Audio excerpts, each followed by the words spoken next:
It's recording, okay? Okay. Well, we have actual people here tonight. No. Thank you for coming. I mean, it's kind of strange to see people here again, which is great. Anyway, I'd like to call the meeting to order at 6 o'clock on December 6th at the Village Hall. I need a motion to adopt the agenda, but before that, I'd like to make two changes if the board agrees. We have a letter to sign for the Vermont Agency of Transportation to get our money. And the second thing is, I thought, I don't know, we have one candidate here, I don't know if the other one will show. I thought that if we could move up the vacancy 11 up to number 3, and if the board agrees and we want to pick one tonight, Kim has got the paperwork, and that individual could then join the board and participate, rather than waiting for the meeting to be over. So if everybody agrees with that, somebody make a motion to adopt the agenda, so moved.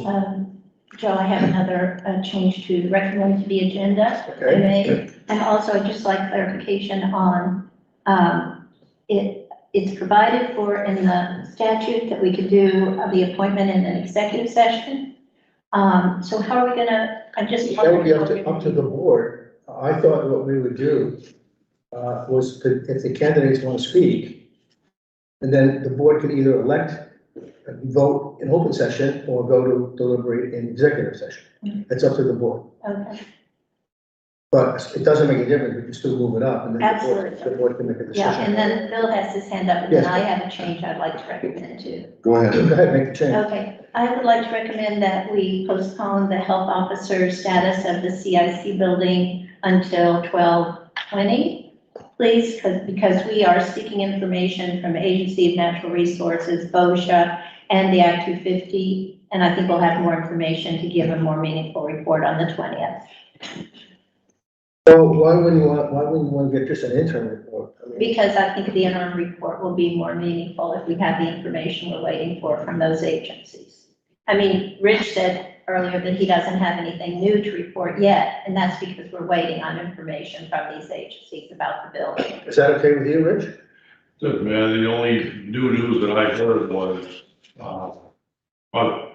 he wants. Well, I mean, why don't we just keep it on there and then let Rich say it, and rather than Nothing just, really big. nothing? I mean, it's up to the board. Well, who's waiting for this information? So Rich and I had a conversation about the status of the CIC building. And when we had that conversation, we decided that we would get updates from the Agency of Natural Resources, the BOSHA, and this topic came up in the Act 250 hearing as well. And so we are waiting for more information from these agencies, and I think we'll have it by the 20th. Seems to make a lot of sense that we wait and be fully informed. No, I before we think so. I talk just about haven't heard anything about it that anybody was doing that. it. Yeah. If that's okay, then we'll just, Is that okay with you? Yeah, I mean, I hadn't been talking to the agency naturally, so I guess Oh, you yeah. have, or I hadn't. I don't know really if there's something going on there. All right, I think we need an update. Okay, all right, yeah, I'm not sure. well, it's up to you. If you want to, I mean, if you're on the agenda, we can let you say what you want to say. There's only one thing new as far as. Well, why don't we keep it on, I and we can give the don't new, and then we can get the updated reports on the Fine, 20th. I think that will be prudent to move on with the agenda, so that's fine with me. Okay. All right, so we have a, yes. Okay, with regard to the executive session, it's only, I'm gonna say this bluntly. The reason you have an executive session is somebody wants to say something that they don't want just out there. Okay? Okay, so if, long as we're in any of that, then you can do it without going to executive session. You still have to make the discussion and the appointment out in the open. Yes. Okay, that's not a reason for it. It's like a personnel matter, that the guy's drunk every day, you know, something like that. You don't want that. Bill, I No, don't think okay. that, I don't think that's a fair characterization of the rationale for the Act 2. That is the exact rationale to go into a personnel thing, is that you have something in private that you don't want to share in public. That's the reason for it. Yeah, in the past, But you don't need to make, but you need to make the appointment. If there isn't anything like that, there isn't anything to discuss, privately, then it's all out in the open. Suzanne, in the past, the select board, this will be the third appointment that I'm in. We've always done it in open session. It's fine with me, but It's up to the to board. characterize something as if you have anything negative to say, you're gonna vote for executive session, if you don't, you won't. I don't think that's a fair characterization of the statute. It says clearly, the open meeting law allows public bodies to enter executive session to consider the appointment or evaluation of a public officer or employee, period. It doesn't say only if you think you're gonna say something bad. It doesn't So have to say it's- that. That's what it's meant by that. It's fine with me for that interpretation to be out there, but I think that I would feel more comfortable if we could consider having an executive session without that kind of hanging over my head. Well, that would be up to the board, when we get to that position there. So, I have another question. You want to have the, AOP letter, where do you want that, under highway? no, I want to, yes, do it on the highway. All right, so we need a motion to accept the amended agenda. Any further discussion? If not, all in favor, say aye. Opposed? Okay. All right, so now the minutes. We have the minutes of October 15th. Are there any additions or corrections to those minutes? Yes, I have an addition, please. Okay. So in the minute, under the Act 250 application, the first thing I'd like to recommend is that the amendment, minutes are amended to say, application pre-hearing conference at the former CIC building. And then I would also like to recommend attaching a copy of the pre-hearing conference report that I gave to the select board, because it clearly states the reason for the citation of entering into executive session, because at the Act 250 pre-hearing conference, there's a quasi judicial portion of the meeting, and that's the reason we entered into executive session to talk about it. And I know there were some questions on the part of citizens about the fact that we characterize it as litigation, which is accurate, but the Grafton Health Board is in this report. So I'd like to recommend, Mr. Chair, that we just attach a copy of the report to the minutes for the 15th. Okay, And I've got a copy of the report right here for Bill. okay. Do you have any other? I have no idea what to write, other than, at the very beginning, it's a conference, but I have no idea what to write about going into executive session. No, it's right here, Bill, that's why I'm providing a copy of it, because in my report, it says, I'll report on this aspect of the pre-hearing conference and executive session pursuant to Vermont Title I, Section 313, 1E, matters pertaining to possible or pending civil litigation. So you don't have to write it down, I've got it right here for you. Okay, that's set forth in the attached. So That's right. I'm putting that under number 9. Under, Number 9, the reason going into executive session. okay, wherever you want to put it. Okay. Okay. Shall I give this to you now, or do we need to approve it first? No, we approve it first. Okay. Are there any other additions or corrections to the minutes? If not, all in favor of the corrections, say aye. Aye. Opposed?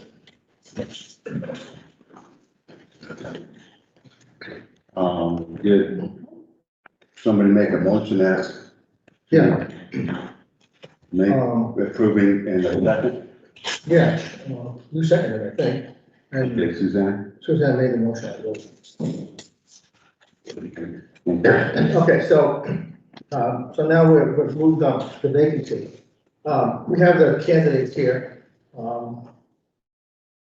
want to thank you for stepping up and filling this vacancy until March. Would any of you like to say something to the board? Of why you'd like to do, or anything, or any Go ahead. Well, thank you. I'll speak up. I wrote you a letter, but I saved, there's others in the room. I've been in this position before and filled a vacancy. And I enjoy working with the, inner workings of the town. And I have knowledge of the town. I've been here for quite a while. I've worked with you on other committees and have been with town through, some, Irene and things that have gone where the community has come together. So I, was thinking I was going to speak later and has not collected my thoughts, so excuse me. So I would enjoy working with this board. I would enjoy, once again, following the inner workings of the community, through the town officers, and would enjoy the opportunity. So I think it's in my letter, but that's basically what it says. Okay, thank you. Rich? My is a lot simpler. Kathy had asked me, if I would consider it, and I was had in the back of my mind at some point in my living in town, I would probably run for select board at some point. And I had the time, in my schedule. So I figured I would throw my hat in the ring, and that's really about it. And I figured that, there's a good opportunity. If I love it, I'd run. If I don't like it, I won't. So, You have that option. feels simple, but, yeah. Does the board have any questions or any comments towards the two candidates? Okay, so now, we have two options here. We have an option so we can, take a vote, and appoint one of the two candidates now, or we could go into executive session and do so. It's strictly up to the board how they want to proceed. I move that we go into executive sessions to make this decision, Mr. Chair, per Title I, VSA 313, Section A3. I really want to thank both candidates for running for this position, being considered for this Well, position. let's make the motion. I did make. Okay, but let's stop it there. Then we can thank you later. I didn't get the reason.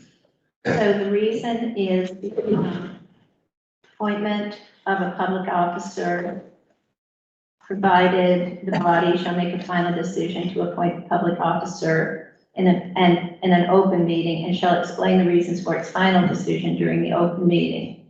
And that's provided for in Title I, VSA Section 313, subsection A3. Do we have a second for this motion? 1 second. Okay.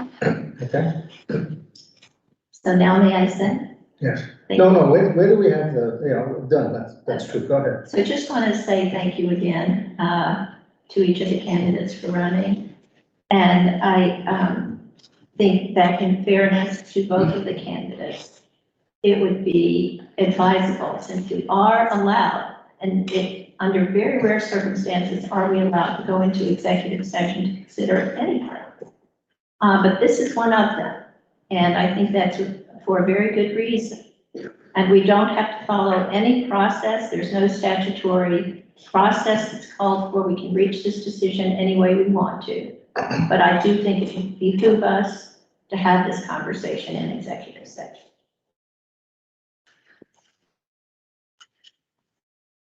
I'm kind of sorry that is the way the board is, that the motion is made, because I think it would be to the advantage of whoever gets the nod, to get, indoctrinated, and they could participate in this meeting as a select person, but that's. There's been no vote.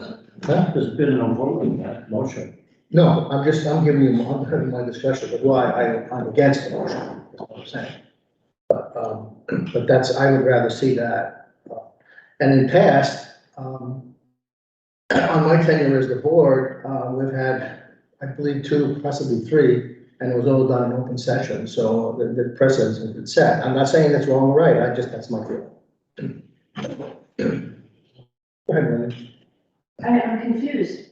You go into executive session, discuss it, but you come out and you Yes, make a but- decision and then. But that might be at 10 o'clock tonight, or 9 o'clock tonight, when You we think get it's done gonna with the meeting. take 2 hours to discuss? We have a very full agenda. Okay. I don't know how long it's gonna take.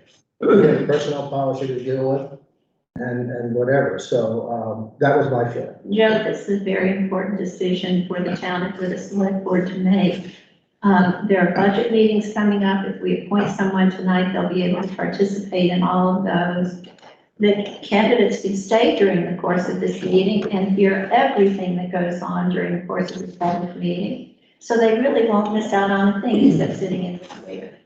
And so I think for the sake of due diligence and due process, that we should go into executive session to consider this matter.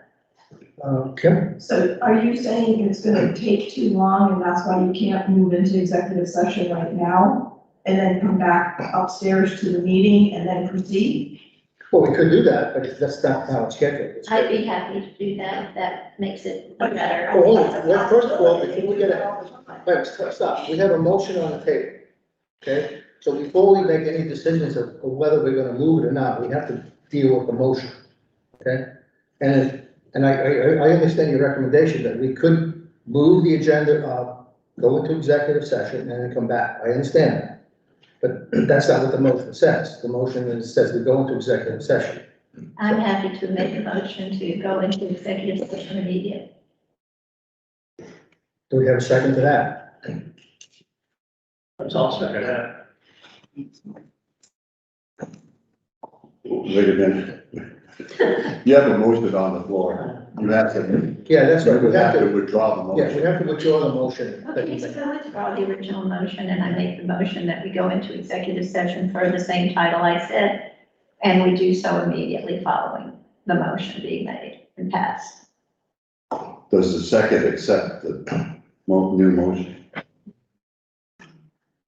Yeah. Okay. Do we have any other discussion on the executive session issue? If not, all in favor of going to executive session now? Oh, wait a minute, did we get a second, oh, John second? No. Okay. Now, say aye. Aye. Aye, opposed? Okay. We will adjourn the meeting so we can go into executive session, okay? So, Go downstairs.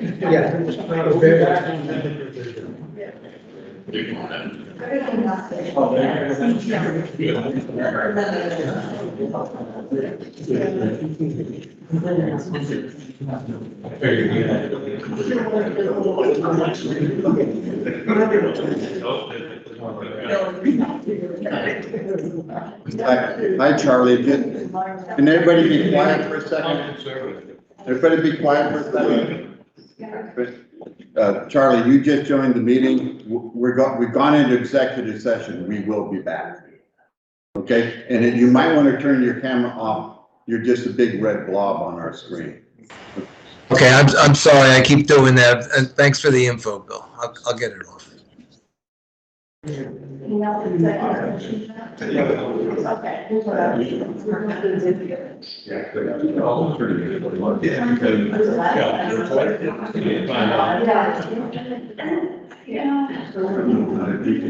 If you turn it back on, we'll continue the meeting.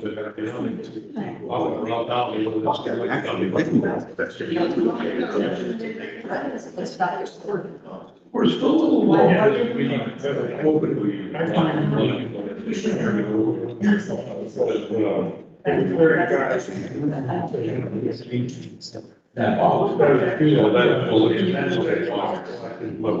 You can't speak your mind, so two kids using the platform. So, I mean, otherwise, like, I talk to them. all by including probably.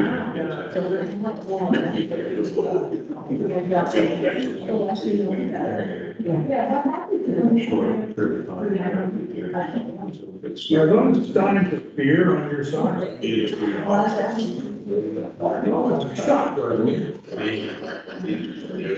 Upgrade as well. I don't like the much, but really enjoy working with the kids, and we set up quite the shop there. So, it's no matter. I mean, really, I mean,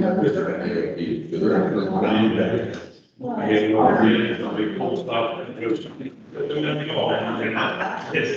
it's, I get to go around with all of the toys that the school had.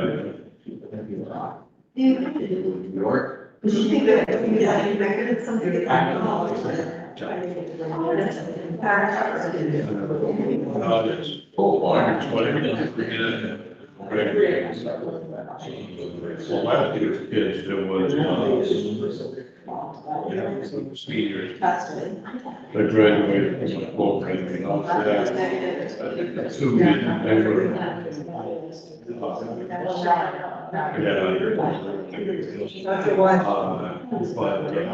I got two calls. You gotta come in and. I get, quite a few of them. You can. You can't take all of them. You take a lot of them. That, on the first five. Quite a few there. Let's say so. Yes, I'm saying this, right there in the school. They've taken a lot of our different kids, placed a few kids over there for jobs. And they're just dying now. Everybody, whenever they call business. They're on the express. There's a few kids going in, that arguments. I think that's the new price.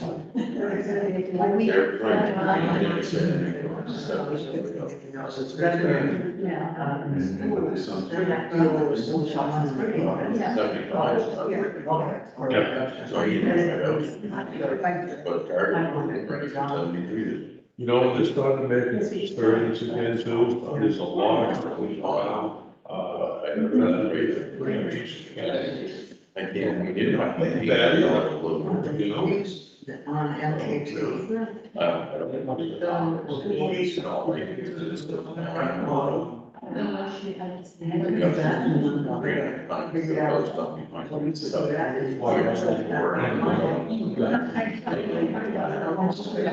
You know, it's funny, and I told Phil. I was like, Before I got there.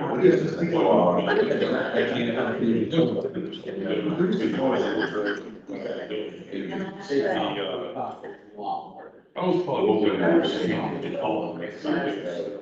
you know, I'm finding out that I think I'm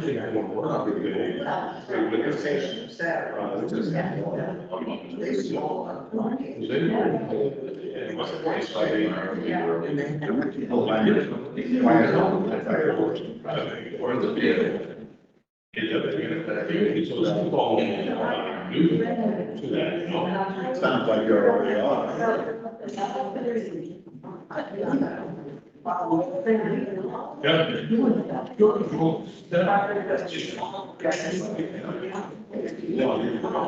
Hi, Chris, we're in executive session. We're executive session.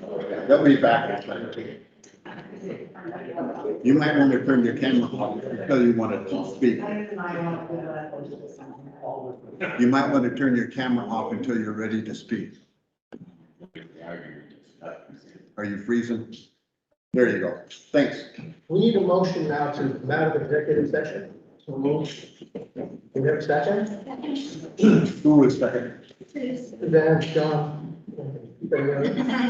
Oh, just a second.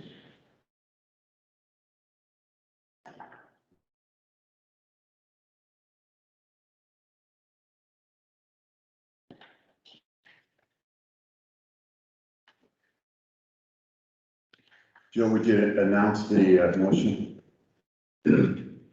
So I said we need a motion to, Announce that John and Suzanne. oh, okay, yeah, John made the motion, Suzanne seconded the motion to come out of executive session.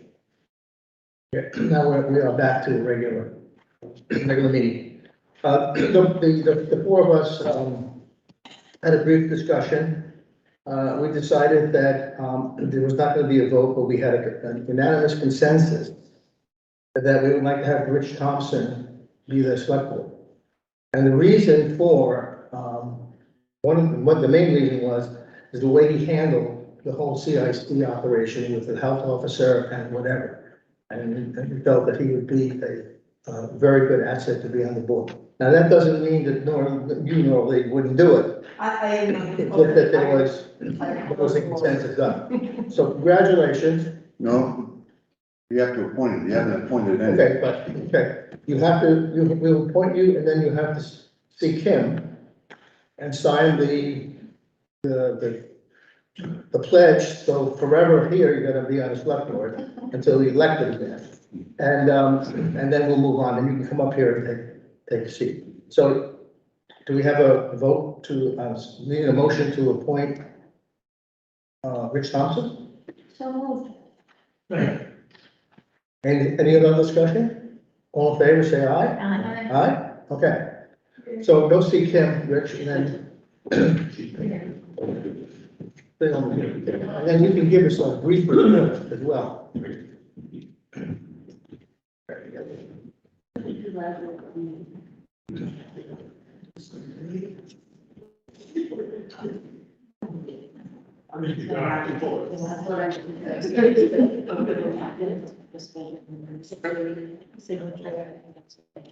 Piece 401. And then this is the oath of office as a select board member, and again, a signature. Kim, did you get the key back in Sioux Alamo? No, I have not yet. Okay, so seeing that. Oh, okay. Then I have oath of allegiance. This is your oath of office. Yep. And again, signature.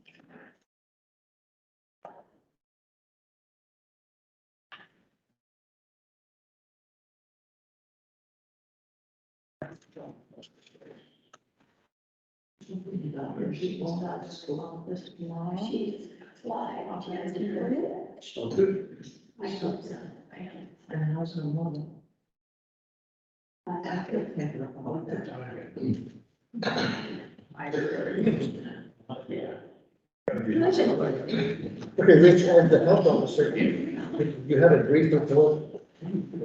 Just say something, or not. What's new to say? I haven't heard from anybody down there in a number of months. And I was talking to Suzanne, I did reach out to the gentleman I've been speaking with through the environmental Vermont. I was get that. Sean Donovan? The Agency of Natural Resources, Sean Donovan. He's been, is he from the Agency of Natural Resources of Vermont? It's some of them, yeah. But they are, they do have the system up there up and running. It is doing what it's supposed to be doing, but the only twist was they detected some kind of air quality, circumstance that they're not really too sure what that is yet, and they don't think it's related to historic contamination of that building. What it is, I don't know. If it's dangerous or not, I don't know that either. Okay. Yeah, I got a lot of opinions about it, but not really too much more to say besides that. There's nothing really bad. So let's wait and see what happens with Suzanne and yourself. Great, thank you. Okay, thank you, Rich. Highway report. Who's gonna give the FEMA report? Go ahead, John. Last Thursday, we met with the representative from FEMA and went over all the damage on every road and come up with, 39, 40 sites. And each project can only have 10 sites, so we broke it down into 5 projects. And she left, and she's gonna put a cost to those projects and give it back to us. And I just got an email from her before I left, and she's gonna do that by Friday. Now, we have to, as a town, come up with the actual costs that we have on each of those sites. Then we will match them with her and see what we come up with. So that's where it stands. So it's all up to us to get up to speed with her. Anybody have any questions of John? Okay, yes, Bill? Did you want to talk about, culverts? Ledger, or any of the culverts. well, I could speak on, the only project we didn't do anything with was the ledge road, with the culvert washed out. The main reason was because we don't have a hydraulic study from the state, and we were also waiting for Renault Brothers to give us a cost on it. So when we get a hydraulic study, that'll tell us what we have to do up there, and then we can go on from there. There are 4 other culverts that we've got to put into mitigation to see if we can get those done. So we've got to work on that with her and probably dig up the history of the damage to the roads that they've caused over the years, which we could do very easily. So those culverts may take a while before they're taken care of. But the road damage is all fixed. It's just a matter of coming up with the exact cost and submitted it to FEMA. So we'll get paid for it. So John, just to be clear, the 4 other culverts are not part of the 5 projects? Yes, they're project by themselves. Okay. Thank you. And the roads are broken into different projects too. And the ledge road is a project by itself. Can I ask a question? Sure. I know it was a task to get all this information together with measurements and pictures.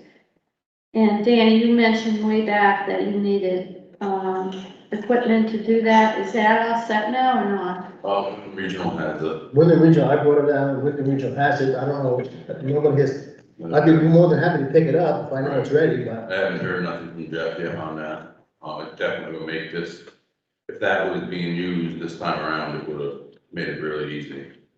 Katie, that is the FEMA representative, is made it pretty easy though. The way, so the number she's coming up with is the estimated cost. Even though we're done and complete, we have to go through all the same steps as if we were not done. But she's made it, she was, the last time she was here was, you weren't here, maybe an hour? Yeah. So, Yeah, she's made it pretty clear that whatever her figures, if her figures are different from Alan's, she will adjust hers to the actors. So I'm pretty confident that we're gonna get back the money that we've spent. This is excellent. Thank you so much for what you've done about this. By the way, I'm going to be in Brattleboro on Friday. I'm happy to go over there and pick up that equipment if it's ready. I'll give you more. Yeah, wait to hear me. will somebody do that? I mean, Bill maybe, or Danny call and see where it is. Yeah. I gotta be in Borough next week. If Sue's there, she can go to the Windy And Retail I've got office to and go pick it up. to the regional anyway. So Danny, if you can.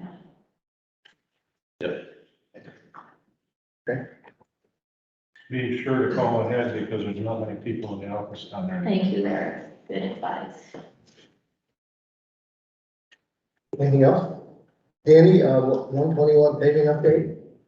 So they came back and they fixed the apron on the Kingsport Bridge. So that has been fixed.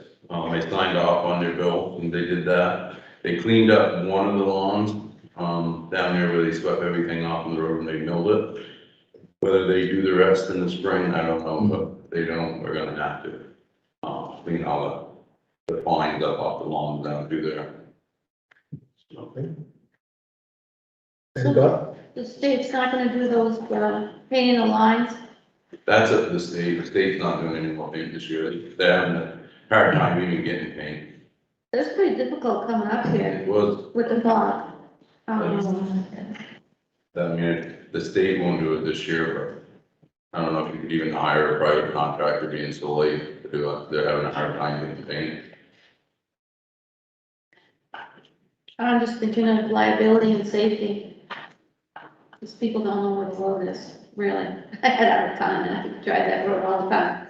You guys want me to look into finding a private contractor again, but it'd be at Nice. the town's expense. See how much it would cost. I know they're saying the gallon of paint went from like $10 a gallon to over 50, so it'd be, if they can even get it, but I can make a phone call. Thanks. If they're gonna do that, then they should do, the other end of 121 also. Yeah, the whole, Do we have to have paid?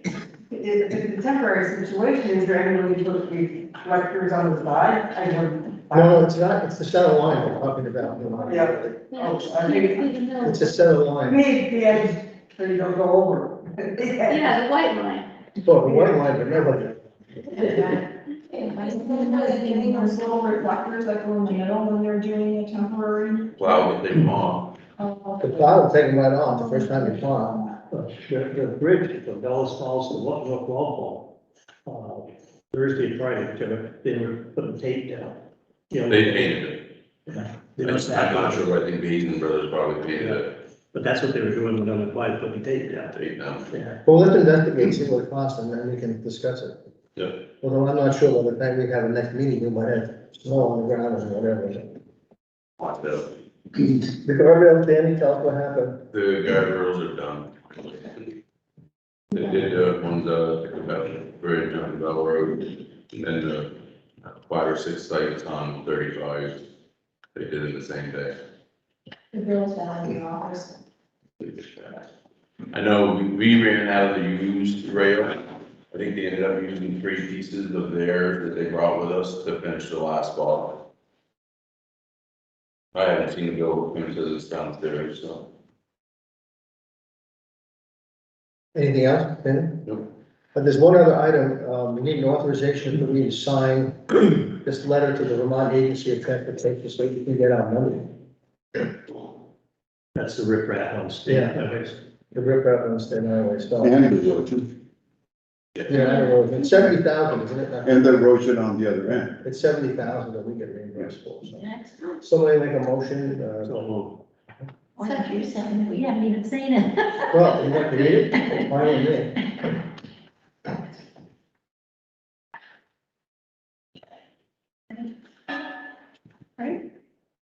121 is not part of the FEMA, so that's why you have that.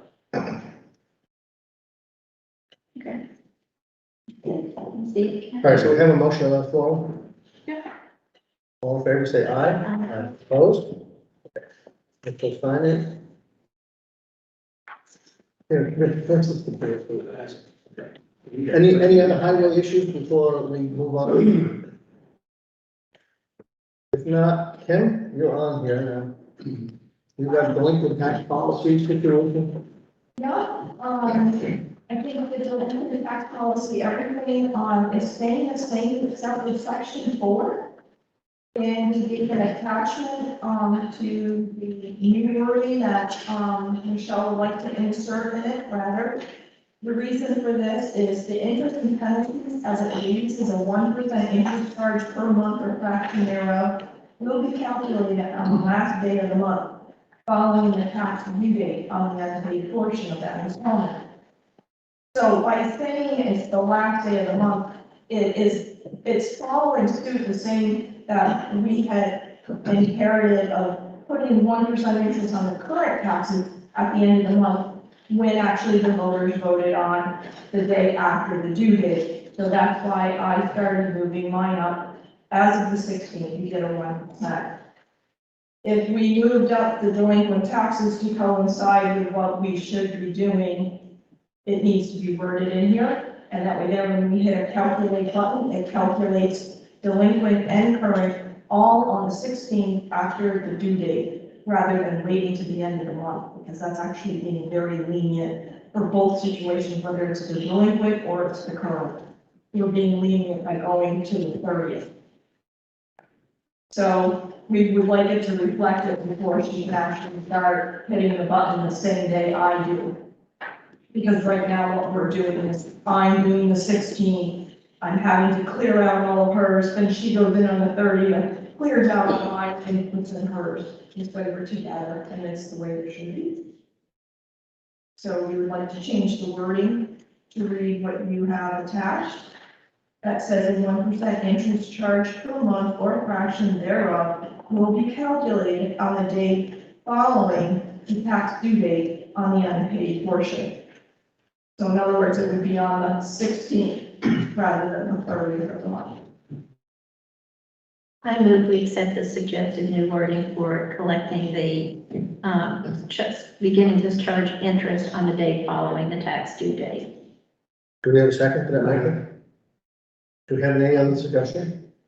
If not, all in favor of the motion to amend the delinquent tax collection interest policy, say aye. Opposed?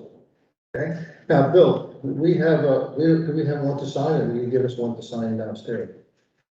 The one the last one we had was signed here on June 20th, on June 2000. I haven't redone it.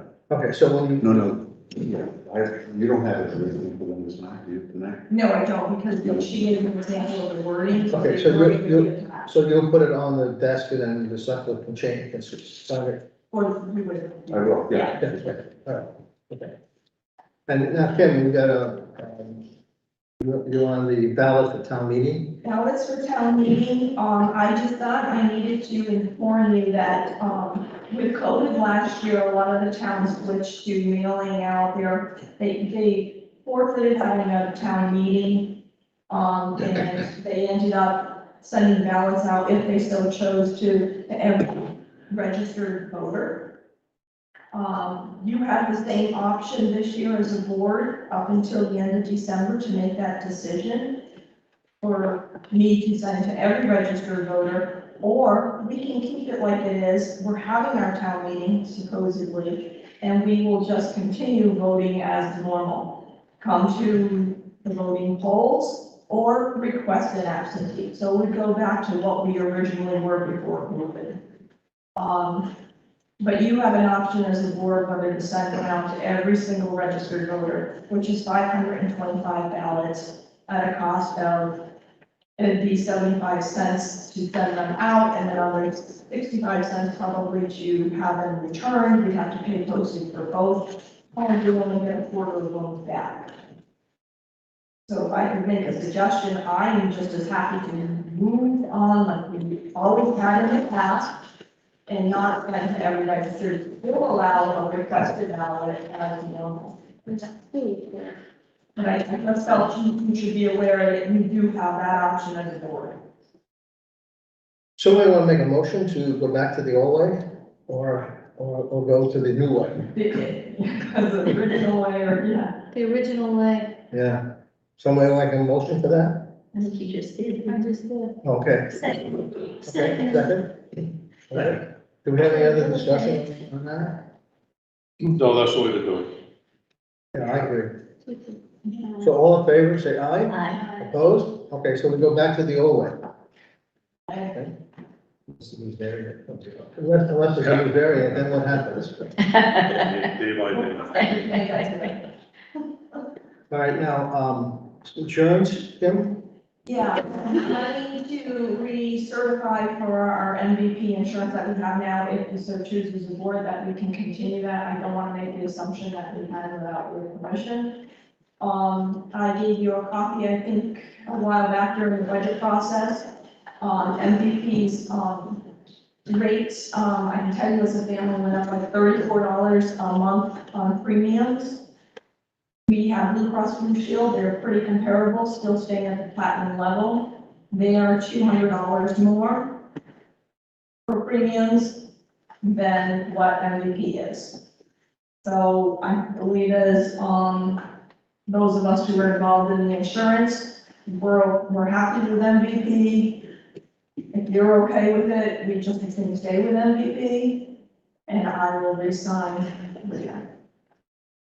Kim, could you please tell us what the total premium, let's say a family premium, per month is, and then what the employee portion is? I know you just said it went up $34 per month, but if you could just give us a sense of the context of what the family premium is that we pay $95 a month, and the employee. Sure, the family plan total is $2,277.62. And that's what the premium is, and the town pays 95% of it. 95. And so just, you got that right there, instead I. Yeah. So the employee portion would be, At Blue Cross Blue Shield, the family portion would be $2,478. But what would the MVP employee portion of the premium be, the 5%? That like, well, I don't have my calculator and my sheet with my data paperwork. Okay, So never it's mind. like whatever, 95. You can check, Right. you can check with her Yeah. for tomorrow. I just wanted us to get a sense of what That'd the be total. 5% of 700, so $36, $37. So that's the employee portion. Employees, yeah. Okay, yeah, so, So I make a motion to retain MVP as the health insurance for the town going forward. Second. If there's no other discussion, all in favor, say aye. Aye. Opposed? Okay. Ken, do you have anything else? I was going to mention, a few, and I know this is probably leading into other things, but, kind of a timeline that Bill and I went over for, the budget, along with, articles. And if you want to jot them down and later have a discussion or if it was with your schedule. So December 9th, we're already talking about having a budget meeting, which we have not set a time. Okay. And at that budget meeting, I'm going to give you an updated budget sheet. So I will put them in your boxes tomorrow. And we can tweak those. They're going to be from the figures of the last time we had a budget meeting. And then we can make our final decisions on those. December 20th would be your next select board meeting.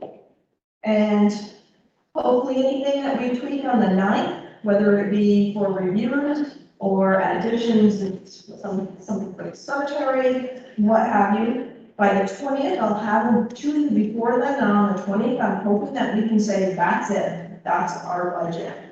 And then what I can do is then I incorporate that into this 8 pages into the town report. Then I also incorporate that into the bill into an article. Then on January 3rd, at the next select board meeting, I talked to Bill, we need to have a public hearing for the capital budget. And that needs to be warned at a certain length of time, so that's why we thought January 3rd would give us enough time to warn a public hearing, because that's a different timeline than a regular select board meeting. January 13th is when all articles need to be presented, whether it's outside articles requesting anything at a 5% signage, or articles that any of the board would to incorporate into the warning. And then the next select board meeting, I believe, is the 17th of January, I think that's a Monday. That would be the time, and it falls right, perfect timing to approve all articles and approve the actual warning. So that will be the whole warning that's going in the town report. That's what's going to be on our ballots. That'll be voted on. Those are kind of the timelines Bill and I were moving forward, but approved by you guys. The only thing I think I'd like to set a time for the budget meeting on December 9th. You're free during the day. All depends on the day. Yeah. Well, The 9th is what? I'm getting there right now. What about 10 o'clock in the morning? Thursday, this Thursday. This Thursday. How about Joe, how about 10 o'clock in the morning? Yeah, I'd like to do it at 10 because I have a conflict at 12 o'clock, so. Rich can't make it during the day. Okay. Yeah, I'm done probably that day. Shall we have, how early could you make it, Rich? My last class on the 9th is I get kids till 2 o'clock. Could you do it at 4 o'clock? Okay. 4 o'clock? 4 o'clock? Yeah, let's do it 4 o'clock. Okay.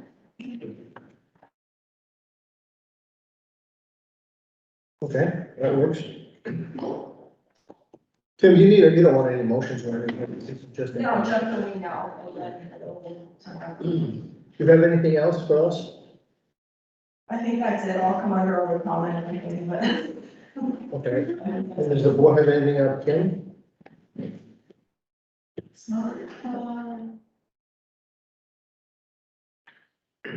Okay, if not, moving on, the next item is the budget for the hours of limits for the sheriff. for July 22 to 23. On the last warrant, there was a bill from the sheriff on there, and I don't know if anybody see my question mark that I put in there. Well, it read hours that he had patrolled in South Wyndham. Well, I don't know how much of the door to that, we got charged for that. And that was on the one that was for 16 hours in total, John? No, I think the total was 5 hours at 3.5, I don't remember what the total was, but that was just on there. But I'm wondering, would that would have anything to do with them confusing Wyndham Hill and Hilton Hill area as South Wyndham? I wouldn't think so, but I don't know. But Well, the real question is, what do you want to do with the sheriff? Do you want to continue? Do you want to stop it? Do you want to increase it? What do you want to do with it? And how effective is it? Increasing their hourly rate, right? Yeah,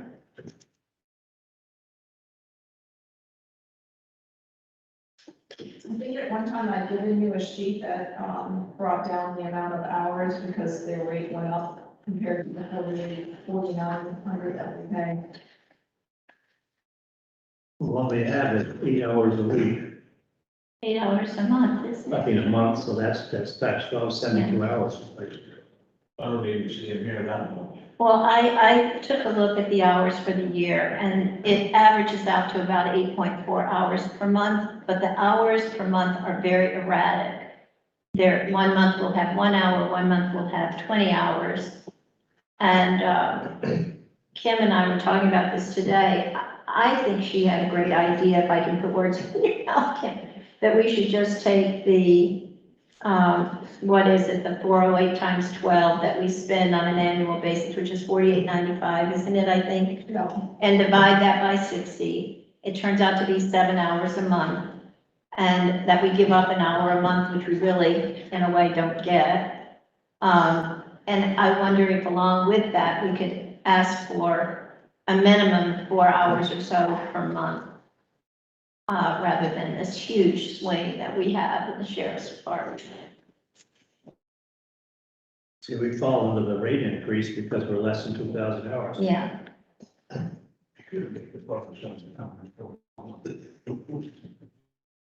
so I'll make a motion if that helps move things along, Joe. yeah, go ahead. Because Okay, I move that we contract with the sheriff's department for 7 hours of service, an average of 7 hours of service per month at the new rate of $60 per hour. And then in addition to that, we ask for a minimum of 4 hours per month. So that'd be $4,200.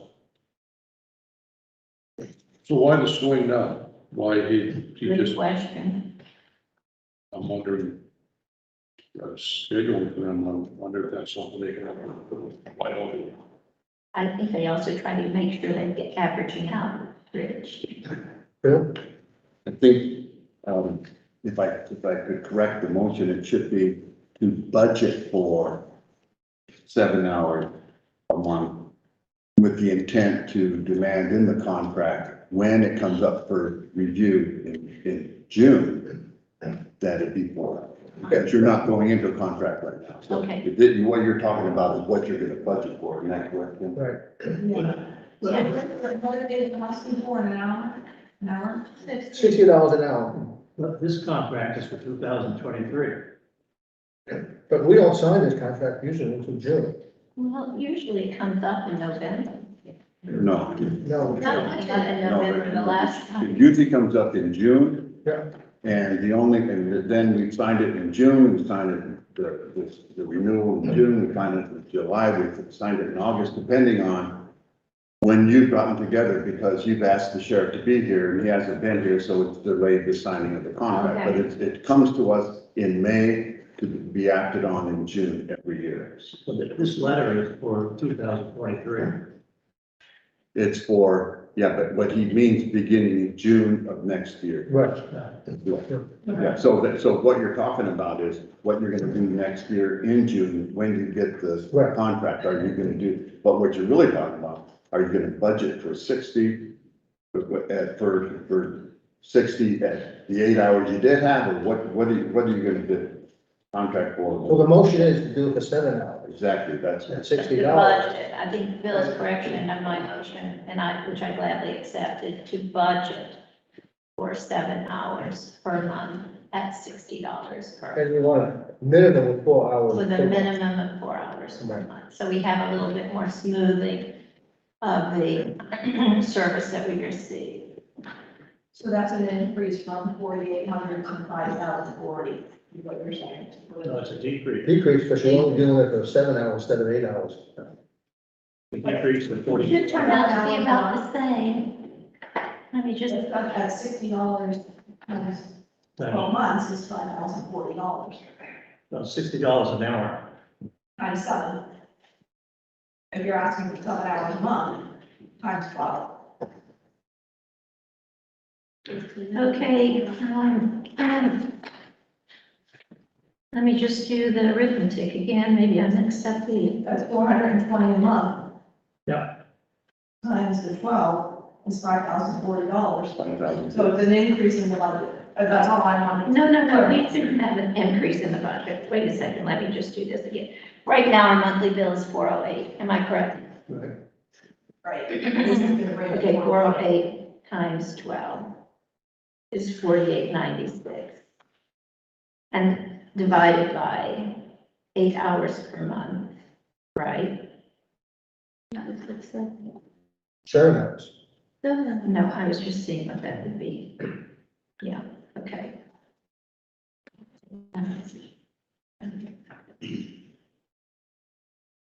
Yeah. Okay. I was trying to make it come out the same. But you can't, what it is. It's gonna be like a little. if you want it, So are if you you want looking it for the being same, a little over like I'll that? just put in the budget. if you want it the same, the motion should be, the budget will be the same Yeah, with the accepting the new per hour of the sheriff, but the budget won't change, that's all. yeah. All right, let's just do it that way. I'm not understanding this. So we contracted him for 7 hours, but we're asking if he has to be here for 4? I'm not. Just a minimum of 4. Why So- isn't it a minimum A of minimum 7? of 4, because just hand this over to it.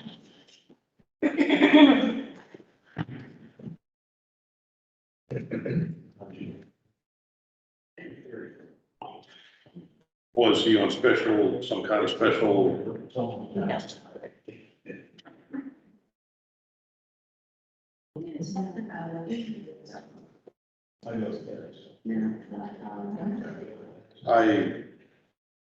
Well, don't get it.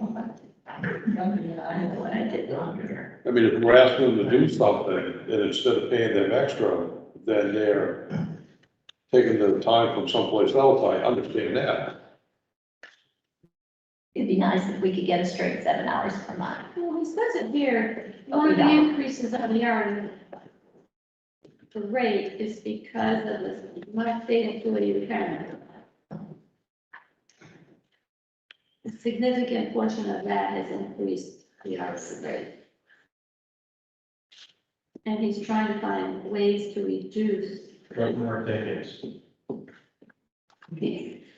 Well, if you want to keep the budget the same, just keep it the same, don't worry about it. Then you have less coverage, that's what the board And wants. I think the company is about 7 hours. It's about the same. So are they pretty decent, Bill? When we ask them to do something, do they come out and help us? Is that how this works? The first sergeant is very helpful Okay. on specific things, yes. All right. It's just that we contract something, my way of thinking, that's what you contract for, that's what we should get. But if you're saying it's a flexible thing because they're Well, agreeable to when we need them, then that's fine. what Suzanne has said is right, they spend more time here some months and less time here others, so what she is asking is that we ask them that at the very least of those 7 hours, they don't give us 14 one month and 0 the next month, that there's always at least 4 hours. That's what she's asking. Because the contract states an average. So that could be 4 hours at 2 o'clock in the morning. And when we need them for something important, they're gonna say, Time's up. That's extra. Time's up, that's it, yeah. So if the relationship works now, I'm like, maybe we should go a monkey wrench, not sure. Well, the question is, do you want to keep the budget the same? You can't, if you want to keep the contract the same, the budget's gotta go up. Why don't we, I think Rich makes a very good point. Why don't we, for now, because it's budget purposes, just to keep things moving along, let's just say we want to level set the budget for fiscal year 23. We can talk about the details of the contract when we get it from the sheriff in June. How would you feel about that, Kim? I'm fine. How does the board feel about just level setting the budget? It's fine. Yeah, I don't think I have a problem with it. That's all. No. May I add one other thing? When he has to go get prisoners, pick up prisoners at the prison and take them to court, if he's going to Springfield, he comes here and spends time here in the mornings, he doesn't charge that. He's on his way to Springfield. He doesn't charge that. It's when he comes here or another sheriff comes here specifically for the purpose of spending time here that they charge. That's good to know. Well, I think that's kind of my point, if the relationship's working. Or looking at it. Well, I mean, if you want a level fund, that's what you're gonna do. If you want to accept the same contract, you're gonna pay more money. That's what you have to decide, so. If you want to level fund it, that's what's on the floor. If you have any other discussion? There isn't any motion on the floor. No. You made a motion, I think. Well, Suzanne made a motion, Bill, and corrected. So let's, you want to level fund the budget. That's basically what it is. Okay, And you want to add a minimum of 4 hours. No, I'm taking that Take that out out? because we can discuss that at a later time. It Okay. seems controversial now, All right. for all the right reasons, all the right reasons. You just want a level fund. Level fund for now because it's for the And budget. that's the motion to level fund the fire, and do we have a second? I'll second. Are there any other discussion from anybody? If not, all in favor, say aye. Aye. Aye. Any opposition? No, okay. All right, so the sheriff gets less money this year. Cemetery deed, who has the deed that needs to be signed? Let Kim handle it. Well, did you bring him up, Bill? Yeah, she has. Oh, okay. Kathy, you have to sign the deeds at the clerk. Okay. There's no vote on this, right? This is just a. No, it's in the manager. Your, cemetery wants that I have sold. That's all you have to say. All right.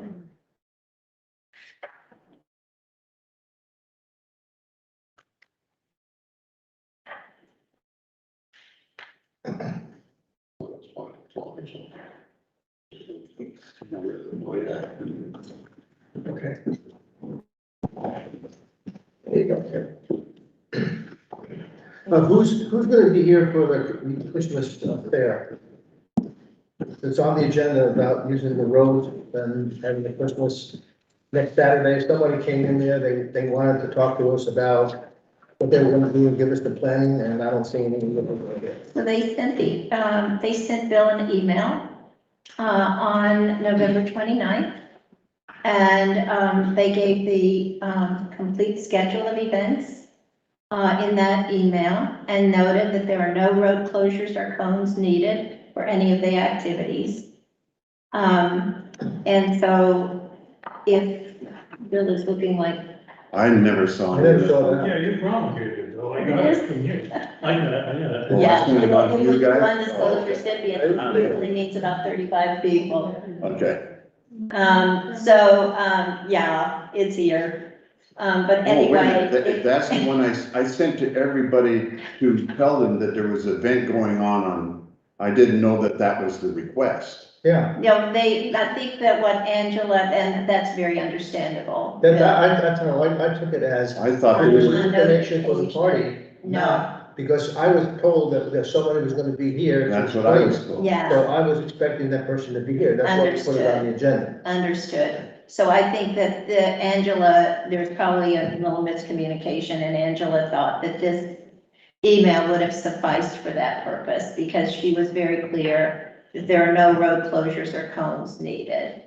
And that's the topic that the select board is usually interested in, is what will be the use of the town roads. But also is the fire department been notified, the fast squad, in the event? Oh, there is- yes, I mean, there is some issue a good portion of the sale has to do with the firefighter trees. Santa Claus is gonna come on a fire engine. The rescue squad and the fire department are very, very involved in this event and are fully informed about it. Okay. And also, I just wanted to point out that, our logging contract for the village park, I don't think we're gonna have any logging activity by then, right? I don't know, but I had no idea. Because the contract does provide for no use of chippers and no, trucks on the weekend, which is really, the Parks Committee is to be commended for having such a considerate contract for those of us who live in a town that's at some level thrives on tourism. Okay, so we don't have this, everybody okay with this? We have no, there's no reason to vote, everybody's happy that it's gonna be done, okay?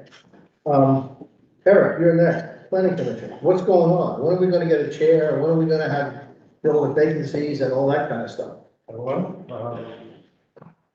I'm here, but 3 other people aren't. So what do we do about it? 2 people emailed me and said that they couldn't come, Matt and Ben.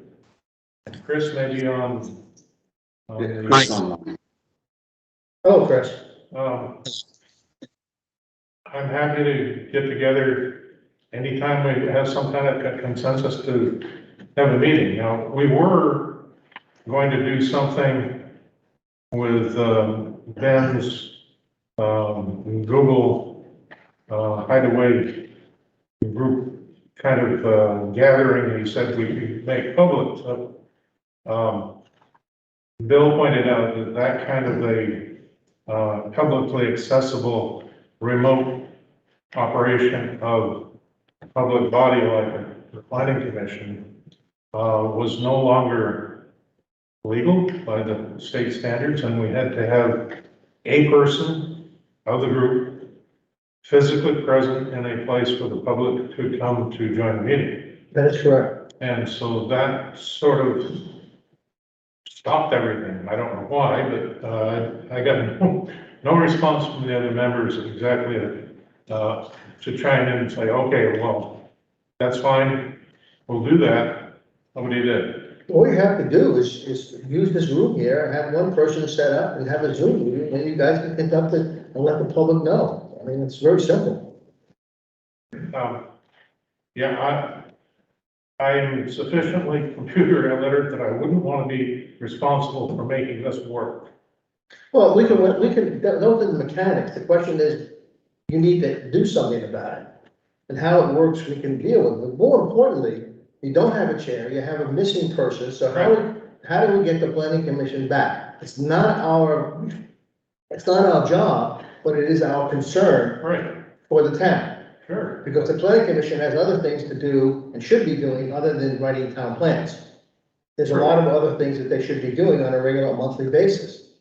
So how do we proceed this? I mean, what do we do, Eric? I'm not taking it on to you, I just don't, I mean, we need to move on, we need to get something here.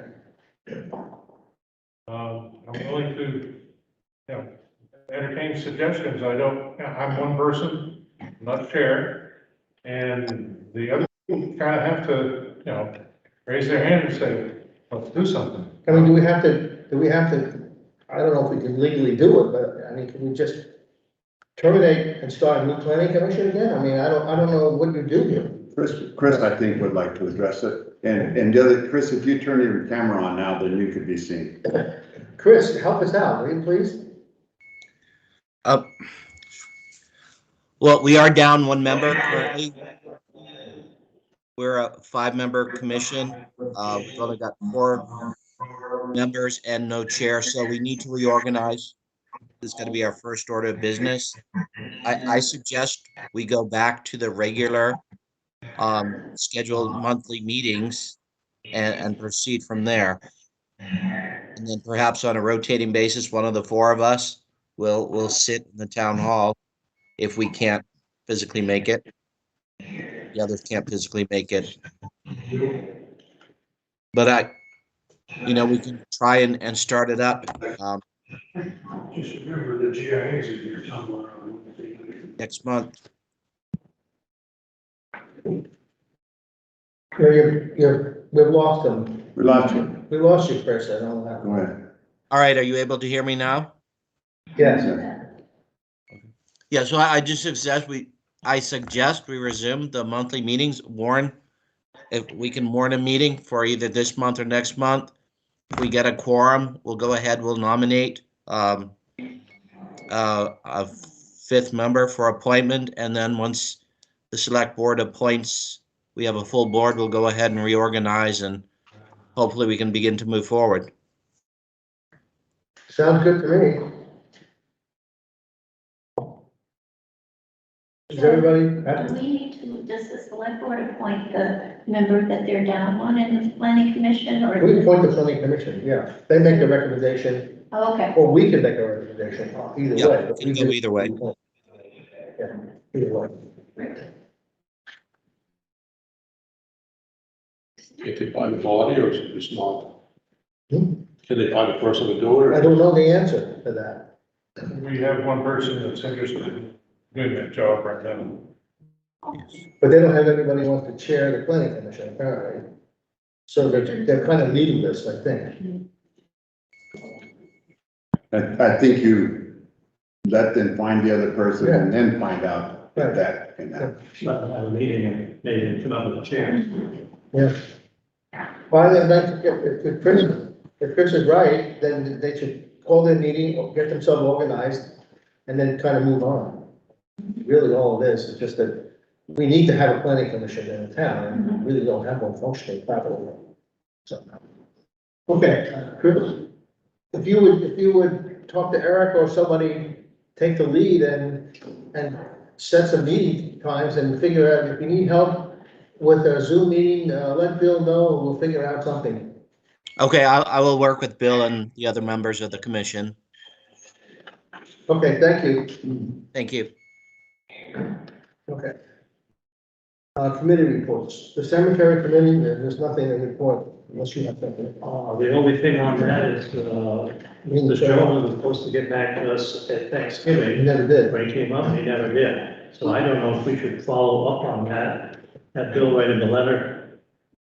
Who was supposed to get that? The landowner, we had it, we met, John and I met, Bill met, he didn't give us permission to do test pits. He had to talk to his wife, and he said, we were supposed to meet over Columbus weekend or whatever. And, he said, no, let's do it Thanksgiving when he's up here, he never approached us, so it's kind of a dead issue at the moment. We can send a letter to him again, but. Yes, Ken? Also under the cemetery, and I don't know if this is for now or a later date, but you want to consider whether you are going to, appoint a sexton, and if Yes. so, type it into, for me to include it into the budget. So I know we're working on the budget on December the 9th, so I don't know at what point you guys want to discuss and vote on whether there's going to be a study for a sexton, if you're going to have one at all, or if the commissioner, even yourself, wants to take over the cemeteries. Well, we can discuss that, I guess, at the budget meeting there apparently, on tonight, but Dave, you had a question? Yeah, all the flags are still up in the cemeteries. The what? The flags are still up in the cemetery. Oh, okay, well, that's all supposed to be removed, but Yeah, I've always. I wasn't able to do all that, so we'll make sure that, that gets taken care of. I have a question or a concern, more of a concern. Austin's not doing cemetery cleanups because we fired Stevens. Bill, did you write a letter to Austin telling him that he does not have that job? No, I talked to him the other day, and he understood, and, he had a conversation with Danny. Unfortunately, that's the way he got the word, but, he was fine with the fact that he was not to be involved in the cleanup because he was busy otherwise in any case. So I did not write him a letter, but I did talk with him. It would have been nice to have had some acknowledgement of his service, and maybe an apology that the way he Well, had to find out. I apologize profusely for the fact that the town had never Right. told. I think it was just an oversight. There was an oversight, but frankly, I didn't think of it myself. But if anybody knows of any persons who want to donate land for use of the cemeteries, apparently we only have 3 or 4 more years of plots available. So it's becoming important that we find a suitable location to expand our cemeteries. We looked at a couple sites, but doesn't seem to be panning out. So if there is anybody knows of anything, or any people want to donate or sell, that's suitable for us, let us know. We still have the one on the Chester Road past Kirby's that we Yeah. haven't looked at. Yeah, And nothing more on the other Fisher Hill family. no, they've never done anything with it. They were supposed to send a letter of intent, and it never happened, so assuming that's probably not gonna happen either. And Joe, did I understand you correctly that with respect to the segment, we're gonna wait until the budget meeting, decide whether we're gonna put a budget item in there? No, we can discuss, if you wanna do the, actually, if you wanna talk about it tonight, we can, it's not on the agenda. No, the budget meeting's fine, I just wanna We make sure. could do it at the budget meeting. Yeah. Right. And then if we decide to put it in, we can come up with a job description. We need a volunteer, that's the problem, either we do it or we get somebody to do it. Is it a volunteer or paid position? Well, I mean, somebody's gotta volunteer to do it, and then get paid. Okay, okay. Oh, I'm sorry, Kathy, I didn't hear what you asked about. What did I ask? What you asked Joe about, some business that was pending, and Joe said the letter intended. Oh, the Fisher family. The Fisher family. Donating land. We hadn't heard from That them. we looked at. Yeah, you guys looked at it and walked it. Yeah, but that she was, we had asked her to give us a letter of intent, because it's involved in We're still doing it. okay, It's but still it- in the works again. okay, but it's in the, it's an estate issue. So she just, the state had to approve all that, so there was no sense us doing any further work until we got a letter of intent. That was the understanding, so, and Dave says they're still in the works, so. Okay. Highway committee? Nothing. Parks committee? The only thing I know about the Parks Committee is that they have filed the application and they're waiting. So hopefully they get it and we can move forward. And about the logging, We had the last correspondence was, Bill, they were going to check out the site for logging, but we didn't have a date yet, did we not? Tim Morton, didn't give a date, he simply said, the forester, Tim Morton is the town forester, said that he, didn't have a date, but he just wanted to make sure everything was marked before they started. Right, and it's moving now. And so, I can ask him if he has a date. Well- I think he's very responsible, I'm sure he'd come back with a tell us when we're gonna start. Well, Alan Sand sent me a memo and he said that since he is no longer involved with the select board and whatever, that he didn't want to be the contact. And I wrote back to Alan and I think copied to Tim, and I said, if you need to contact me for the logging or anything like that, and I have not received anything from Tim at the minute. Okay. Personnel committee, I guess we'll talk about that in a minute, so don't have to worry about that. Buildings committee, anything new?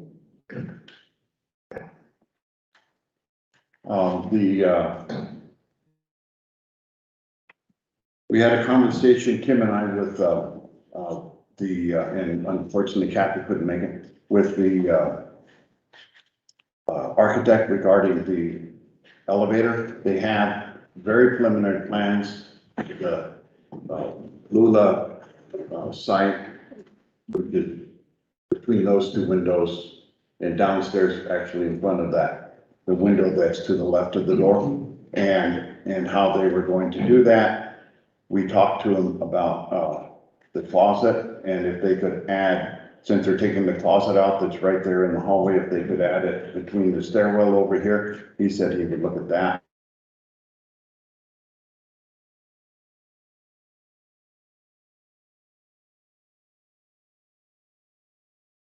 she said that the back stairs here, that could be put off because there's no immediate reason to do those. And the bathroom, he's looking at the bathroom and he is considering, well, it isn't handicapped accessible now by about 6 inches in the circle.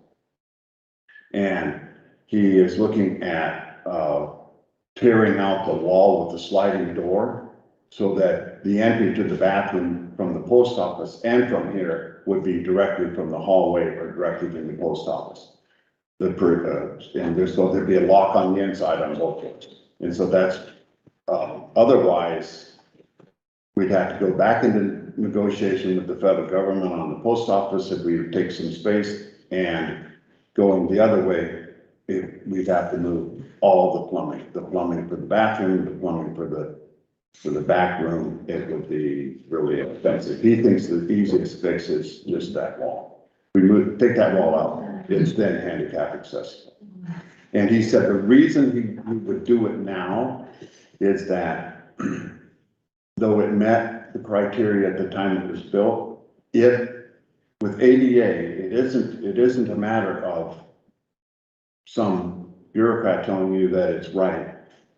And that it's okay because you're not touching it, therefore you don't have to fix it. If someone complains, you have to fix it.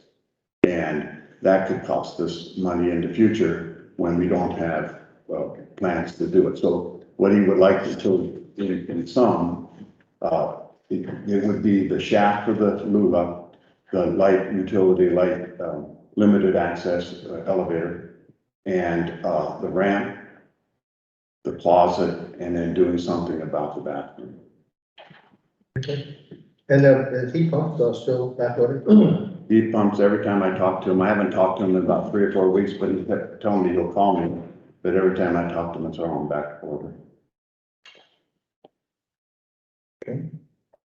On the wastewater, I have the final draft of the time bond contract, which I haven't had a chance to look at, yet, but all the stuff going on, but there is a development that, we have, talked to Ty and Bond about.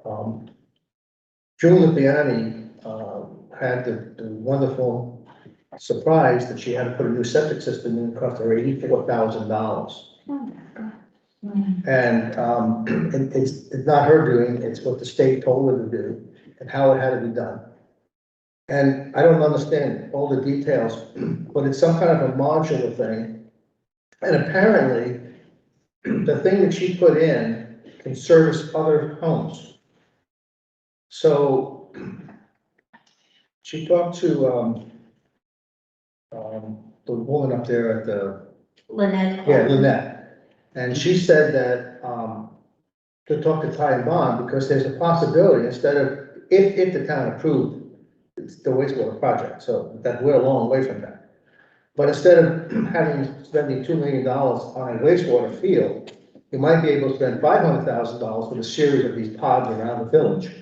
So, so this is something that's, is gonna be talked about with Ty and Bond and with Lynette and all the rest of the stuff. So that's where we, nothing is cast in stone, but apparently there's new technology. So, yes, Dave? I think that was talked about back before, when we talked to Ty Bond. Yeah. If you look back in the history, when I was on the board about doing little septic systems like Right. that around town. But the technology now is available, apparently.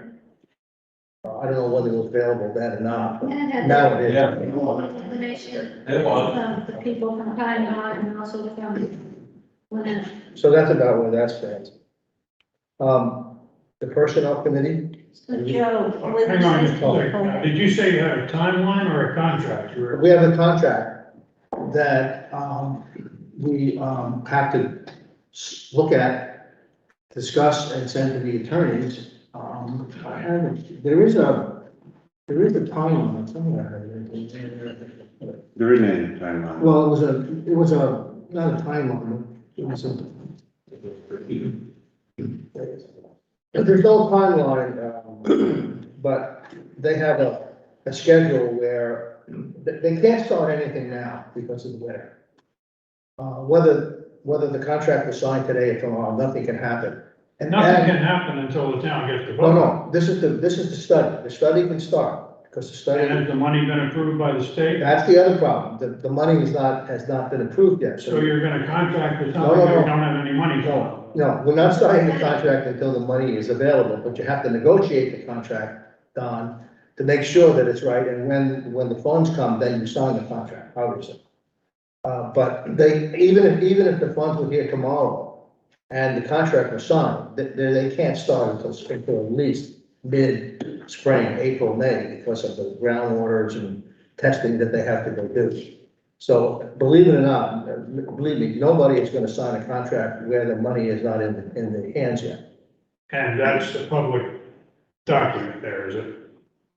Well, yeah, the contract is a public document, once it gets signed, I guess. No, but even if it's not. Yeah, we can look at it, sure.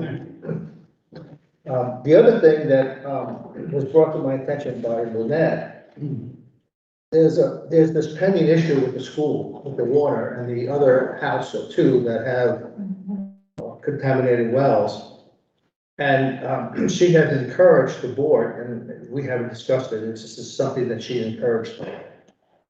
That we extend the contract with Ty and Bond to do a water study as well as a wastewater study, because there's a lot of money available to do the study now, not so much to put it in, but to do the study.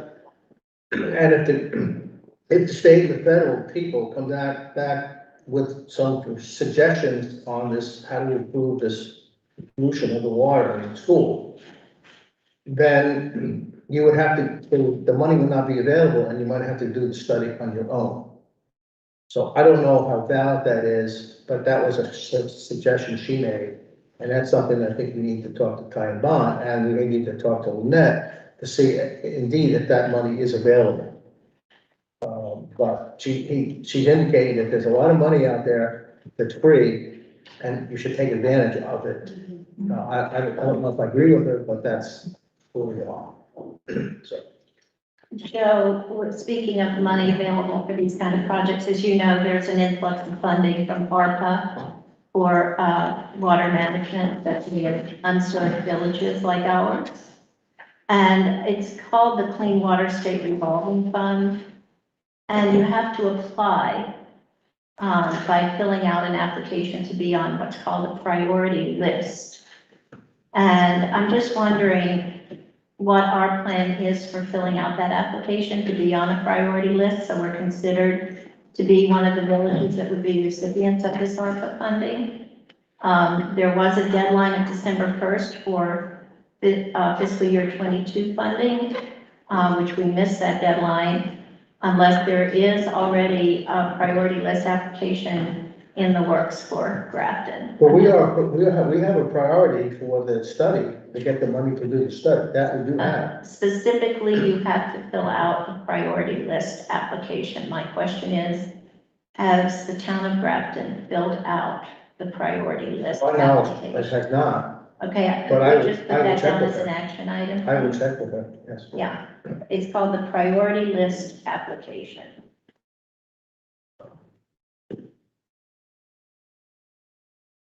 Thank you.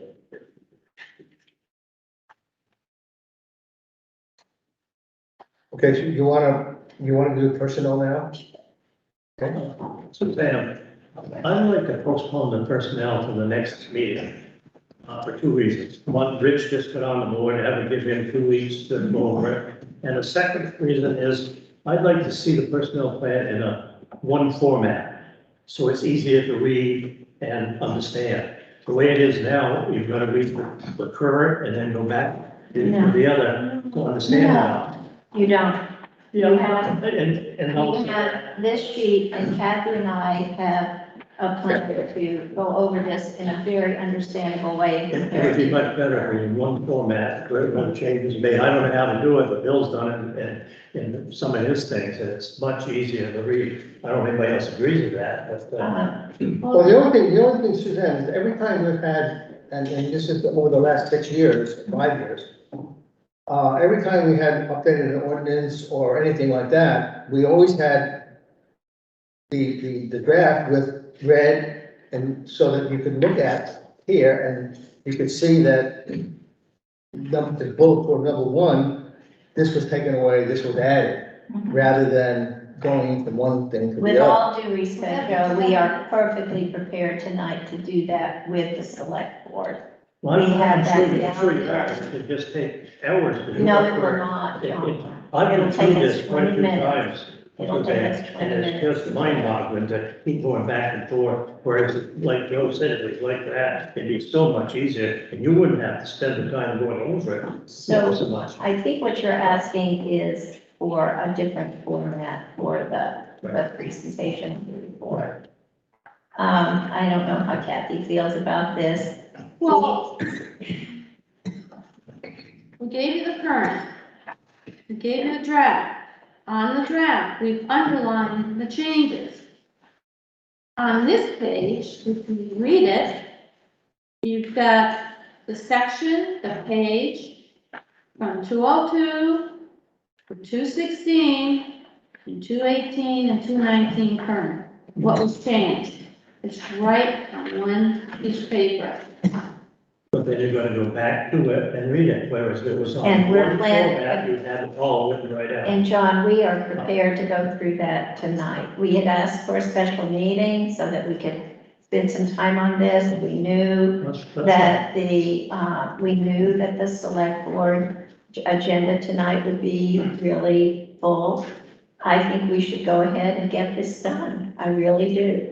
Kathy and I are prepared to do it. I don't think it'll take us, I think it'll take us 20 minutes. It's whatever the And we'll board be, wishes. and we'll be happy to give us the copies back here. We can definitely get Rich a copy. We don't have to approve it tonight, but I think we should go through it. Fine, whatever the board wishes. Whatever the board wishes. I'd like to get it done. We've worked a long time on it, it's March.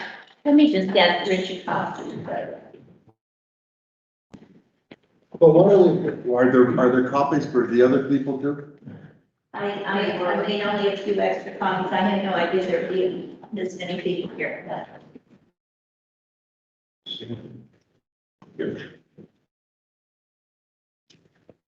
I'm glad there are so many people here. Don't misunderstand it. Had no way of anticipating. well, why don't we try this and see how long Let's we can try get? it. I was prepared to have a long meeting, but that's not an issue. Okay. So Kathy's gonna kick things off, I think. Thank you. Well, we started in March when, Suzanne and I were on the committee, the personnel, and one of our tasks was to look at the personnel policy, and we did. We got all the notes from Bill, also the notes from, Robin Stearns, from hearing that, there were meetings with her, going over some changes that happened, in 2018 and 2019.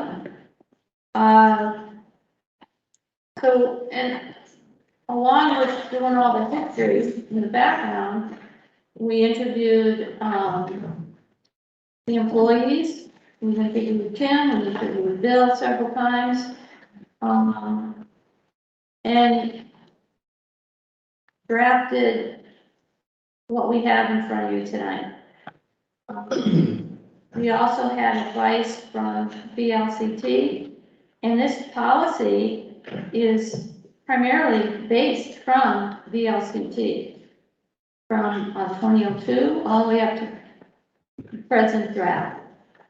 So if you look at this sheet, and we're gonna do it by section, and look at what's underlined, what's changed, basically the edits that we did make was to clarify, so there's no confusion when someone's handed a personnel policy, be it the employer, the board, or the employee, they understand it. There's no confusion. So that's what we've been working on. Okay, great. So now then, you got the proposed personnel policy. That's the one labeled December 6th, December 2021. That's what you should be looking at. And you have this sheet, that is the comparison sheet of the former policies, 2002, 2016, 2018, and the 3 columns prior. But if you'll have these 2 sheets out in front of you, you'll be able to follow everything. Okay, so let's just start with page 3 of the policy. And you'll see under section 1, title and authority, the change we made was the personnel committee consists of 2 select board members appointed by the select board at organizational meeting in the town meeting. That was for clarification. And we also added that elected officials sign addendum B for benefits associated, covered in sections 18 through 27. So it was specific what the elected official was signing up for.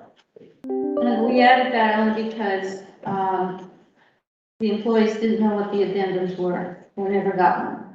And that's why we added it. Right. So an elected official is eligible for benefits. Sections 18 through 27, and they sign up for it via addendum B. And they have to work. The elected official is Kim, full-time elected official. Michelle's an elected official. And we're going to get to the part-time, we're going to get to the part-time coverage here in just a minute, John. I understand it, but how many hours do you have to be? That's in here. We're going to go through that step by step. Yeah. All right, so let's look at section 2, persons covered. Section 2, persons covered, what the underlined portion says. For purposes of this policy, a full-time employee is an employee who works at least 32 hours per week on a regular and continuing basis. We're on page 3, section 2. A part-time employee covered by this policy works less than 32 hours per week.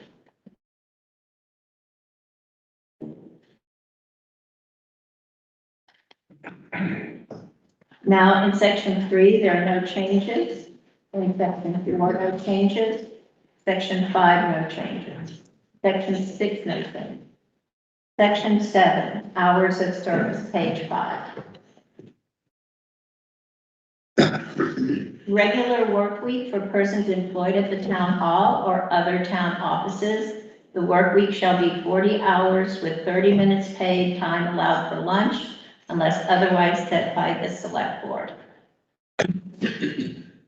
Unless the highway supervisor and select board agree otherwise in a separate written agreement, the regular work week for persons employed for the road crew shall be 40 hours with 30 minutes paid allowed for lunch.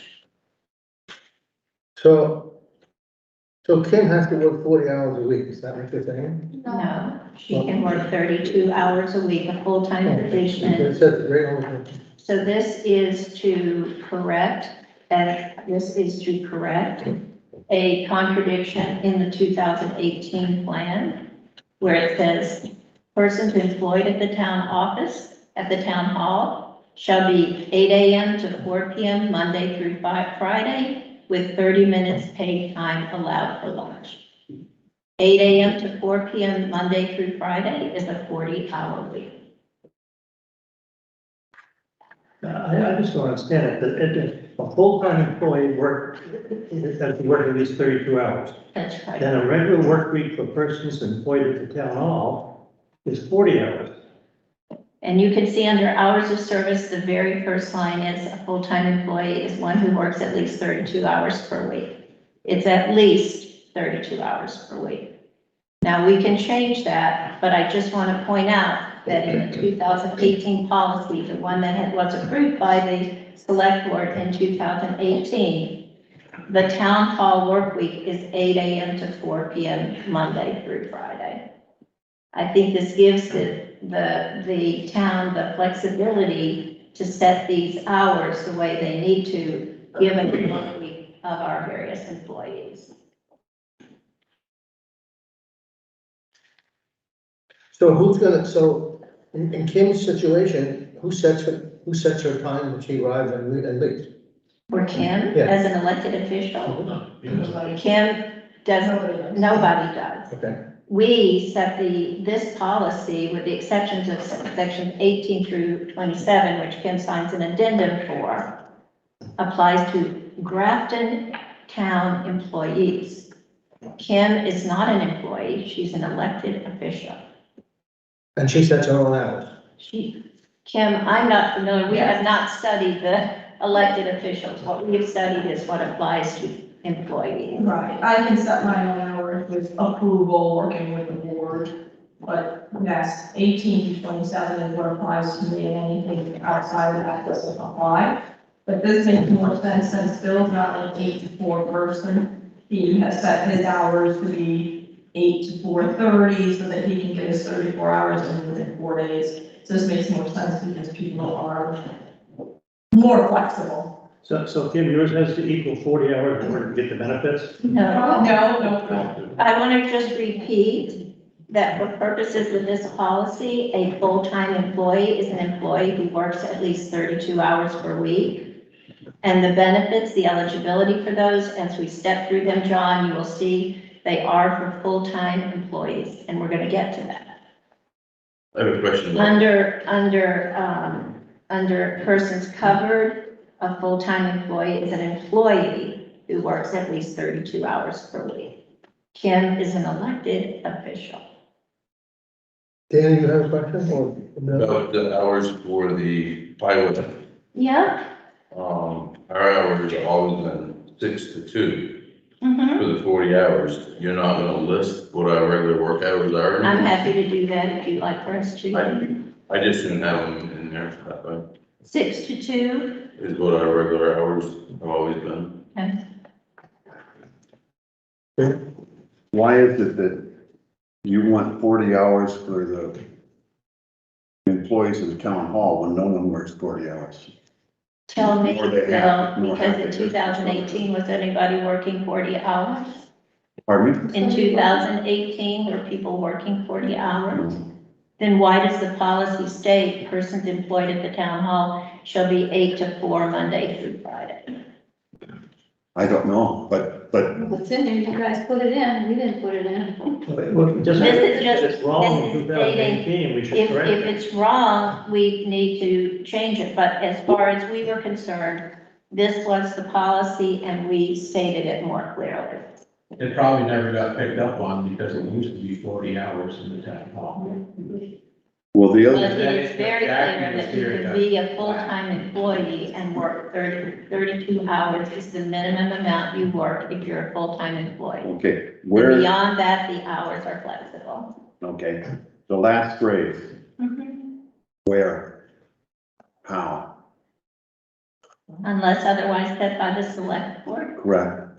then that would be the select board considering a motion, passing a motion, and that would be it. The way the select board acts. Okay, Okay? but I think it should be clear, by an action of the select board or something like that. Okay.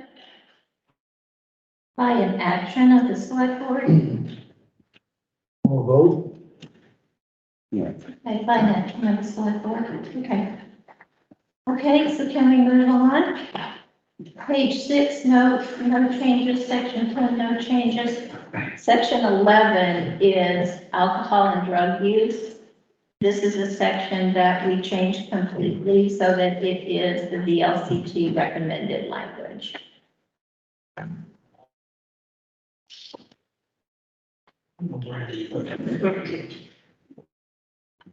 Section 12, we changed section 12 to the tobacco use so that it refers specifically to the state statute that covers it. The state law prohibits, etc. In section 13, performance evaluation, in this section, we simply updated the language so that it reads, employees will participate in job performance evaluations annually in order to discuss their performance goals and related issues with interim reviews scheduled quarterly. That's the change we made there.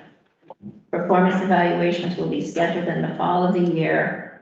The results of such evaluations will be discussed with the employee.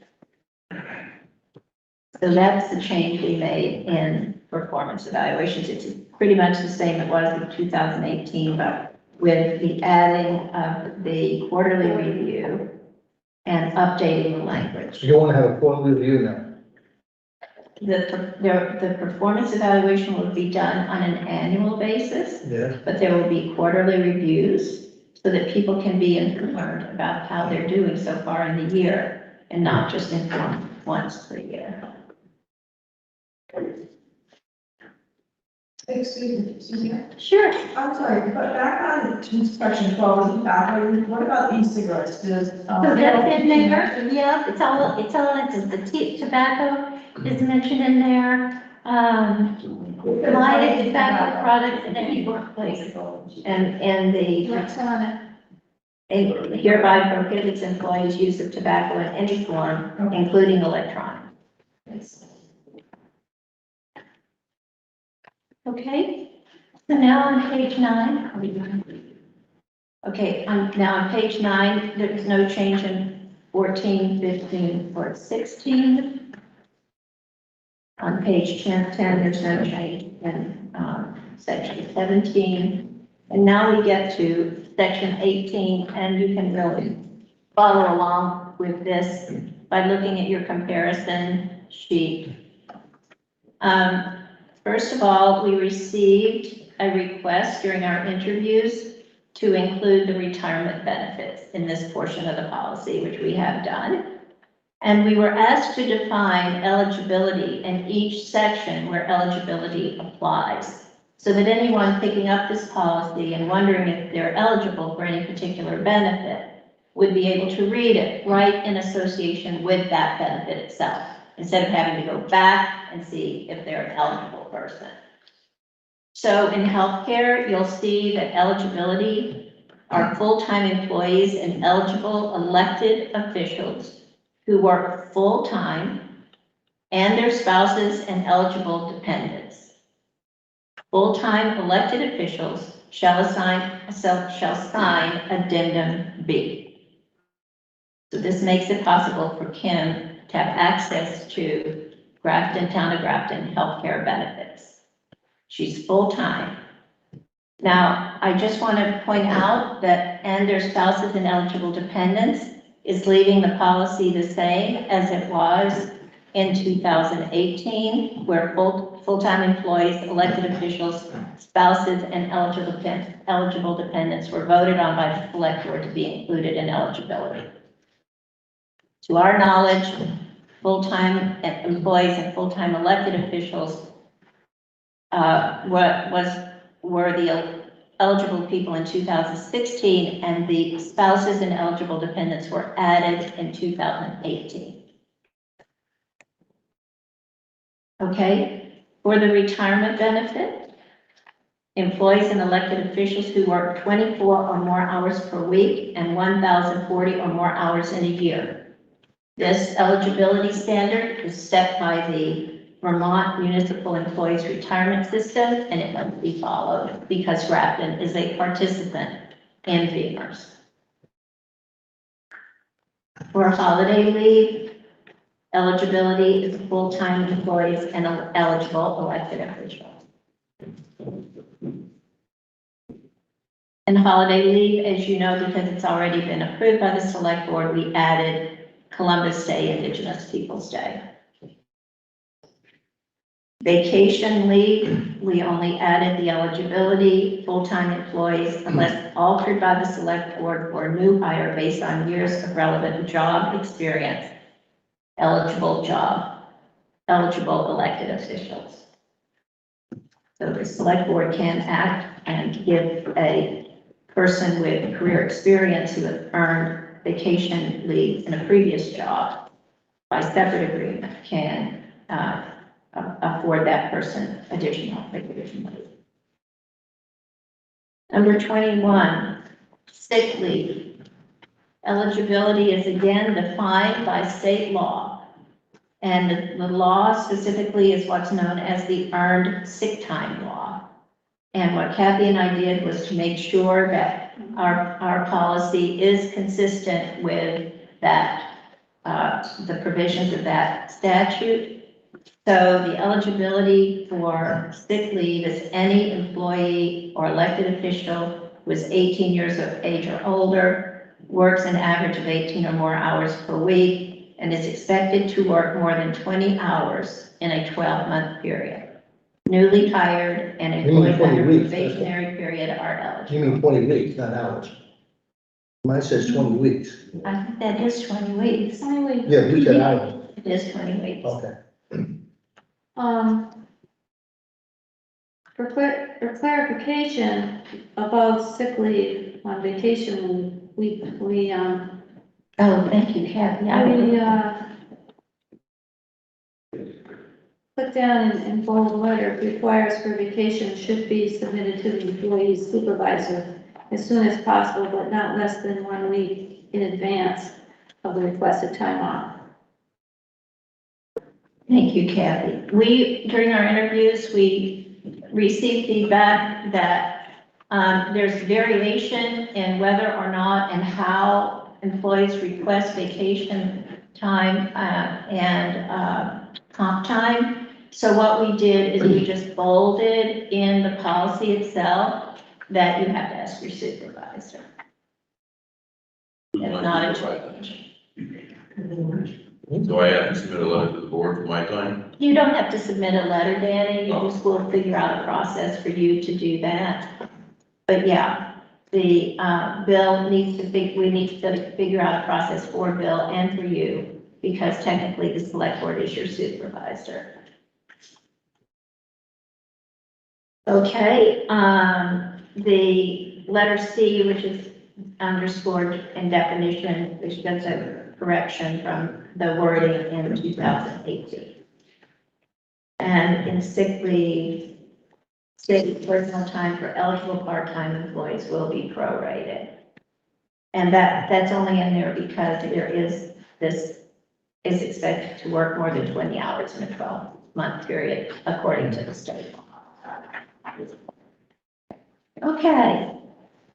Moving right along, on page 14, you'll see again that we bolded employees must provide notice to their supervisor as soon as practical of their intent to use sick time and the expected duration of the employee's absence.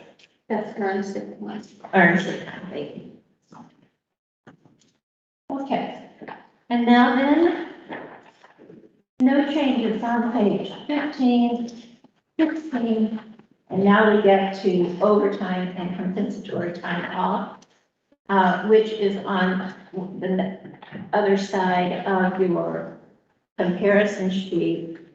And today, Kim and I had a final review of this section to compare it to the way this comp time is currently administered.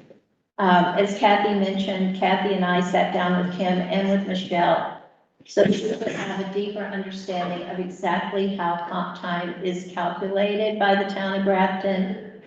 And I'm happy to say that, Kathy, you want to say what we found as the findings of our? Oh, you can do it. Okay.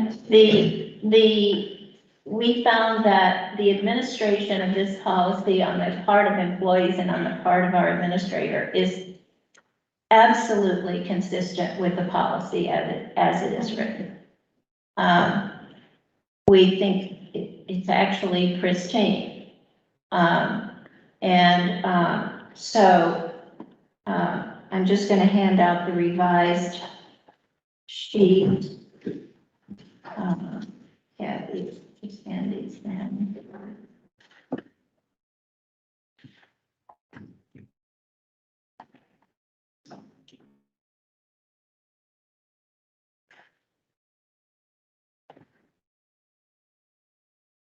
The bottom line of what Kathy and I are recommending here is really only one change in the way comp time is provided for to our employees.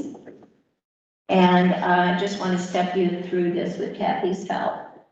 So I want you to take a look at the comparison sheet, at the back where it says pay plan, overtime and comp plan, overtime. Can I go copy this so more people have it? Yeah, there's If none more of the- copies, there's more copies, None of the employees have. there's more copies.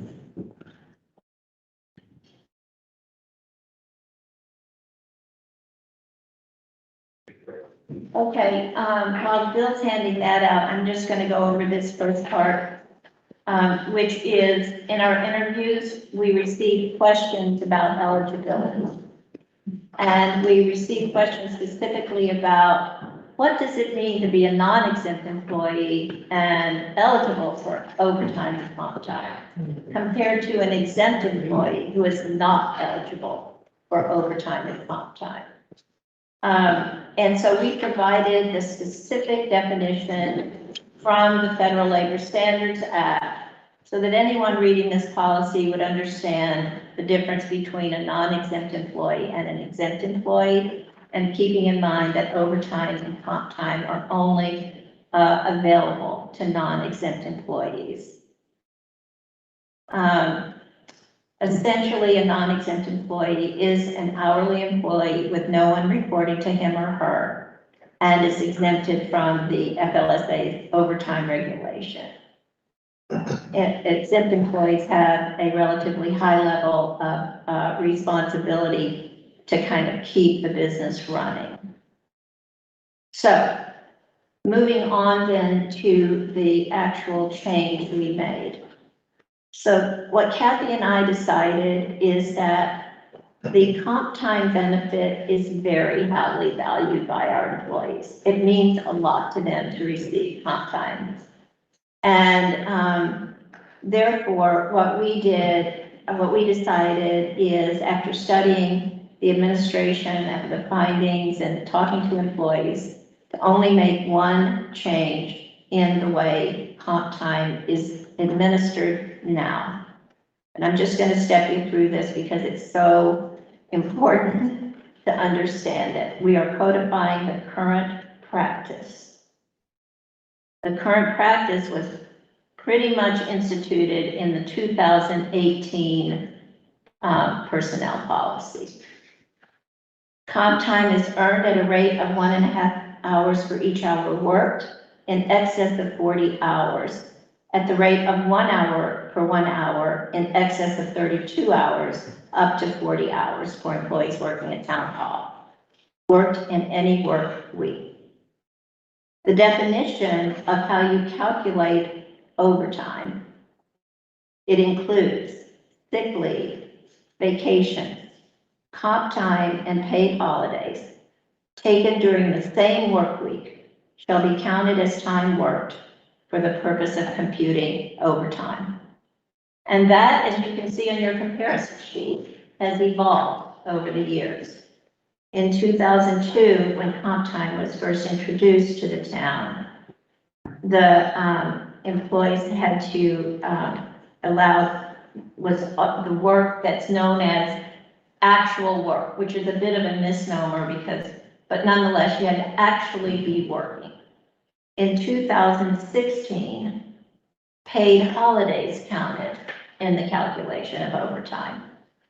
In 2018, the definition was changed to include sick leave, vacation, comp time, and paid holidays taken during the same work week shall be counted as time worked for computing overtime. Employees can earn comp time up to a maximum balance of 80 hours in 1 calendar year. Again, this language was changed from 2016 and 2018. In 2016, the comp time shall not exceed 80 hours. In 2018, may accrue a maximum of 80 hours of comp time in total. Now here's the change that Kathy and I are recommending. Earned comp time must be used or paid by the end of the calendar year, no carryover. So currently in the administration of our comp time, employees can use their comp time and be paid for it as overtime, or they can carry over an amount to the following year. Kathy and I are recommending going back to the way the policy was administered in 2002 and in 2016, and saying that accumulated time must be used by the end of the calendar year, no carryover. And then within a single pay period, an employee who reaches a maximum balance of 80 hours of earned comp time will be paid overtime for additional overtime hours. Or, and this is the way the policy is currently administered, an employee may choose to use earned comp time such that their balance is reduced and replenish their comp time up to the 80-hour balance limit. Suzanne, I've got a problem with that. Okay? You're getting away from the 80 then. If they take 20 hours, it's 60, but they can replenish it, so that makes it 100. And Yeah, then it goes on and on. that's right. And I'd like to try to get away from that because it bothers with your work schedule during the course of the year. You've got people off from work and when you need them working. So just to be very clear, the replenishment factor is part of the current policy and is part of the way this proposed policy is a codification of that. So, John, I think what you're saying is that you may want to consider another option than replenishment. Right, I'd rather stay at the 80 and if they go over that, they get paid for it. Okay.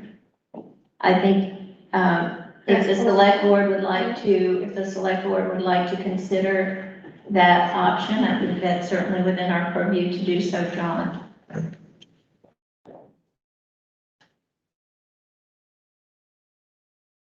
Would you like to make a motion? Would you No, like I to think what we sleep should- on it? Would you I like think what we to? should do here is go through this whole thing, and then bring it at the next meeting, and then vote it, so we all have a chance to digest Sure, it. that's what a I'd great like to see. idea.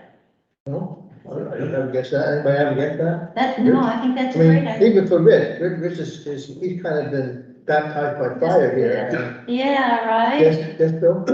Well, I think that first sentence of that bullet point, employees may earn comp time up to a maximum balance of 80 hours in one calendar year,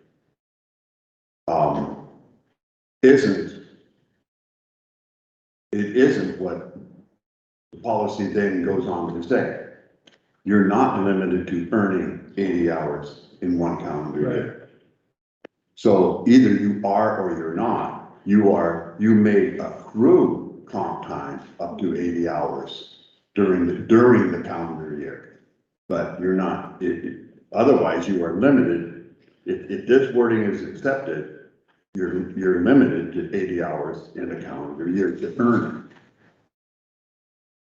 So it is a matter of earning comp time. And,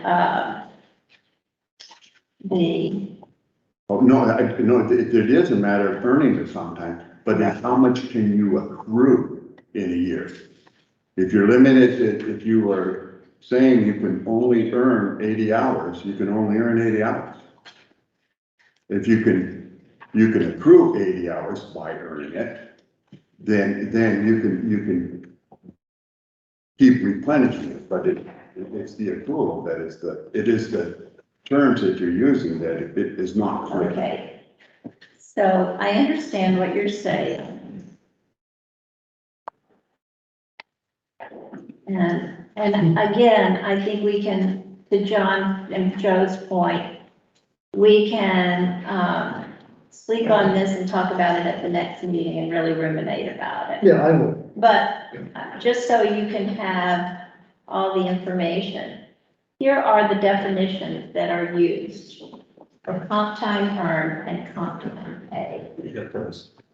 And I thought we just, Well, okay, just maybe Rich. we have Rich needs to. Maybe somebody else. Rich needs to. So we don't have to go over this right now, but these are the definitions that we came up with working with, Kim and Michelle. No, I just bring it up to. Yeah. And,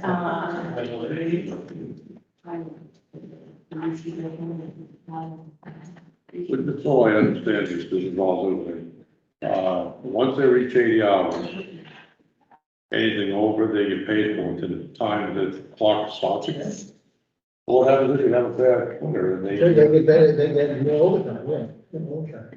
Becomes But if overtime. they use the part of the 80 hours, they can replenish that 80 hours. So you're not having just a full 80 hours, it goes on. It go up 200 hours or something, that you would take it. If I can, I don't think the earn or pay is the issue. No. It's the accrual, Right. that's the issue. Okay, but why don't we move to the whole policy, and this is the kind of thing that when we sit down, we can fine tune. I think we can fine tune this. Because there are I some things just in think here. we that, need you to know, make a note. I think we need to make a note that John has asked us to consider an option that does not include replenishment. Did I understand you correctly on that, John? Yeah. But I think that, if I can, I think for the employees, that first sentence seems to say 80 and that's it. It goes on to say otherwise, but all it says is 80 and that's it. Yeah, it does. Is that the intent of that? If that isn't the intent of that sentence, then it needs to be revised. So we'll take that, a look at that, but Bill, what that actually means is this. If you are paid in comp time and you use those hours to count toward your work week, and then you work overtime and you earn comp time instead of taking your overtime pay, you take the comp time instead. Then your comp time bank keeps replenishing itself. That first sentence does not say that.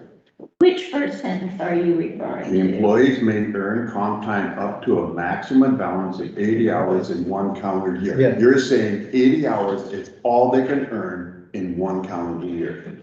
You go on to say that isn't the case at all, but that first sentence says you're limited to 80 hours. The word maximum Right. is the problem. What's the maximum ban? Maximum balance of. Oh, no, sorry, balance. Within it, yeah, and then within any single pay period, Maximum pay. and an employee who reaches a maximum balance. Okay, but if I will were be paid you guys, I would overtime. want that really clear. Because the Well, court what would say, John is asking for is that to be the way it is. oh, I know John is asking that. What I'm saying You're is just looking at it. it, Every time you right reach, now, it needs to say what it says, and it doesn't, to me, It changes. to me, if I were to take it to the court, but I just want to conclude this conversation while Dave and Danny are here. Look, we all know what happens here. When they get up to 80 hours of earned comp time in their comp bank, they have to go back and be paid in comp time because they've reached that 80-hour limit. They then have to go back and be paid in comp time to reduce that below 80 before they can replenish it again. It goes from 80, less than 80, to 80, less than 80. Isn't that how it works? The way it works. Thank you. I totally understand that that's the way it works. That's not what this says. Okay, I hear what you're saying about that, John. I'm not sure that's not what it says here, but I take your point that we should, as part of the fine tuning. And I'm making a note of that, Bill. But the main thing we're gonna be doing is taking this, which is codifying the comp time the way it is right now. And we're gonna be comparing that to what John suggested, which is no replenishment for the next meeting. Okay? Well, if they had 110 hours, that's what it is that what you're saying? So, yeah, so I'll take you offline and explain this, Rich, because Kathy and I can explain this to you the way we learned about it. Okay, so I think we've got that, and we're gonna take that up at the next meeting. Page 18, no changes. Page 19, I have a question on 19. sure. And I have to tell you because it goes back a few years ago, I don't remember, but there is something about in the select board handbook about how harassment and things are, and I don't know if it says this, I don't believe it says to the personnel committee. I believe it goes to the chair or it goes to the board. I'd have to you have to research that. I can't remember, but there is a specific statute or something what happens if there's a complaint. Yes, there is a defined process. But I for don't remember handling being the grievance. personnel committee, I think There it- is a defined process for handling a grievance, and Joe will definitely look into that. Yeah, we need to look into that, right? Who gets to, but I just want to say that, we worked with the person from Passive and she approved this, so. Well, it might be, but again, maybe this changed, but somehow along my mind, it was, because there was an incident coming up about this back when Emily was here, and I remember looking Yep. into it, but again, that's You'll 5 years be ago. happy to look into this again. Yeah, I'm Yeah, good. we underlined this, any employee who wishes to report harassment should file a complaint with a member of. Yeah, but I think it's different. Yeah, I want to explain why we put that in there, because it was a request from one of the employees that they could go to one member to talk about what was happening, and then we would report that to the board, not Yeah, the member coming to the. You might be right, and I don't have a problem, I just Yeah, want to make sure that yeah, we're consistent. There is a process. Definitely, we'll take a look at that. And then. Can I speak to that? Yeah, As an employee, I think that should be any member of the select board. There's no reason to limit it to the Yeah, personnel well, committee. But I think it's spelled out. I mean, we might want to change it, but I think there was some language already in there, how that is handled. Well, the problem is, if that person doesn't want to speak to either one of the personnel committee, or if some of the members of the personnel committee are the problem. No, it should never be limited to, it shouldn't be limited to two And it's individuals. the select board that has the authority. It should be the select Personnel board committee thing, has but, no and that's why I think you need to look at You the got statute. we'll cover that in the next meeting, and I appreciate the feedback. Hey, Can I yeah, ask a question? sure. We discussed this, was I supposed to be included in that, because I'm only number 27? You are actually, and, we specifically followed up on that, Kim, on your behalf. And I want to I think I might have it right here. The select board, is responsible for overseeing the general affairs of the town. It needs to be ensured environment-free of harassment, even if the source of harassment was from a member of the public. And if an elected official complains of harassment, the select board should conduct a prompt investigation into the allegations. And so where is that getting? If the addendum says the elected official will be subject to the personnel policy, except for sections on discipline and termination, the person will also be covered by sexual harassment and harassment section of the town's personnel policy. And if you feel more comfortable, we can definitely put that in addendum B.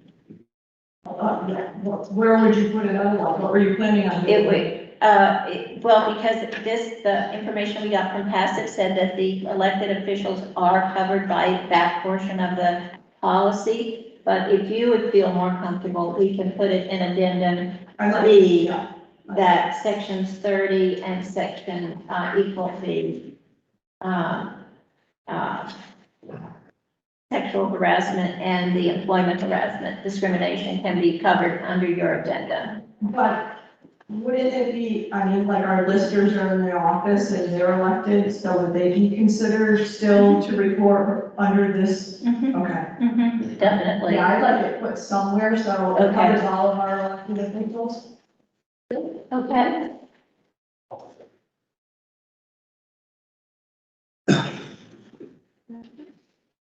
Okay, I think that's it. And I just want Well, I to, have a question though, but on page 21, you repeat the same thing again, any employee who wishes to report sexual harassment. yeah, so we'll And take then, care of that. and then the procedure, once the person releases a complaint, I think you have to look at all that. You do, Yeah. but we'll Yeah, do that's what I mean, both yeah. for both employment harassment and sexual harassment, Joe, based on your question. Yeah, we've got any complaint with, could be any of this going forward. Mhm. Okay, so I just want to quickly review the action items, and if there are any other action items, please let us know.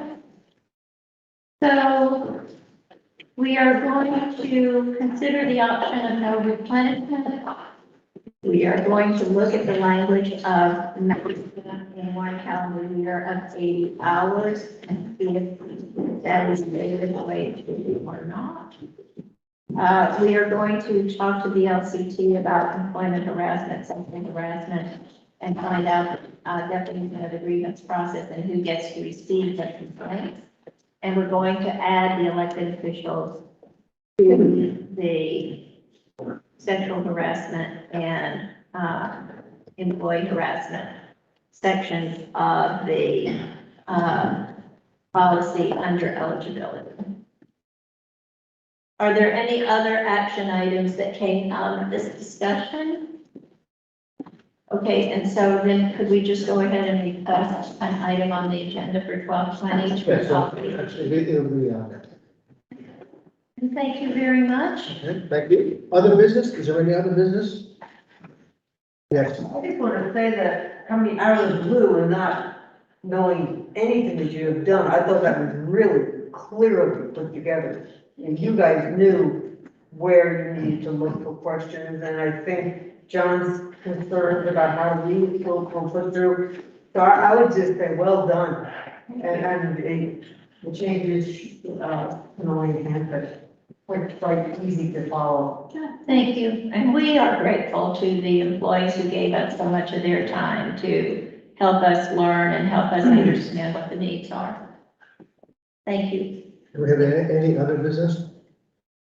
Any public comment? Yeah, Yes, go ahead. two quick things to follow up on. Some months ago, there was a great deal of discussion about the coming of the emerald ash borer. And we've heard absolutely nothing since whenever that was. And I'm just wondering, given that you're in the budget proposals now, if you shouldn't consider perhaps putting a little bit of money aside in the next several years in the event that we are infested. There's no question we're going to be infested.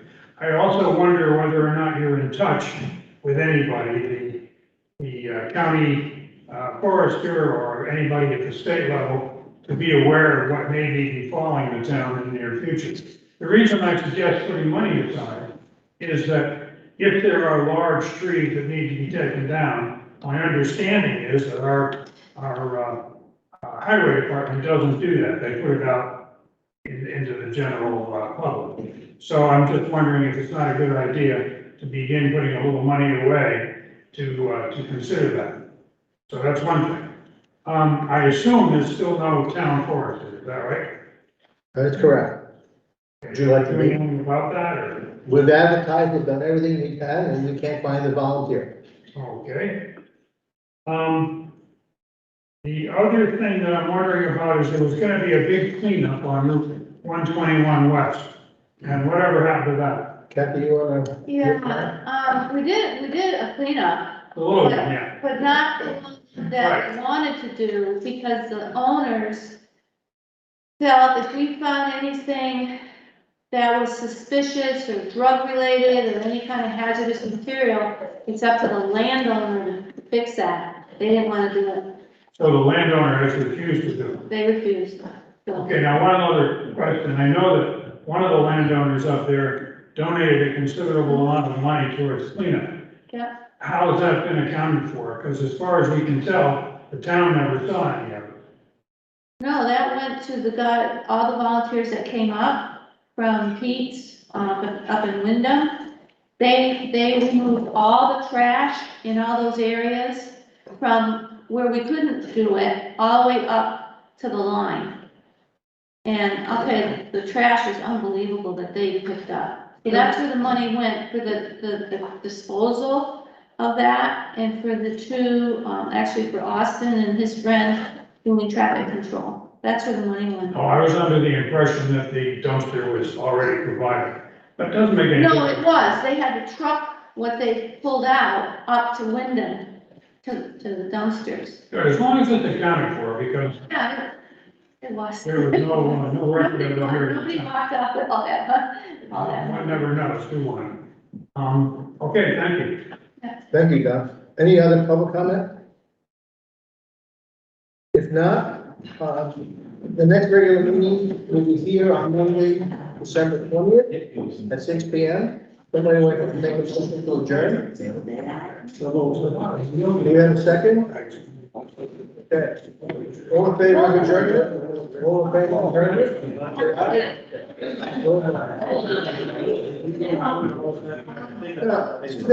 You know, I didn't want to, the reason why I didn't want to have another special meeting is because first of all, we look at meetings coming out of the year. And to have another one, I mean, I had 4 meetings this week. You would have the participation that you have here. So I think this is an important aspect of the community. And I just, look, I don't want to have any talk about meeting either. But once in a while, you have to, it's part of the meeting. Thank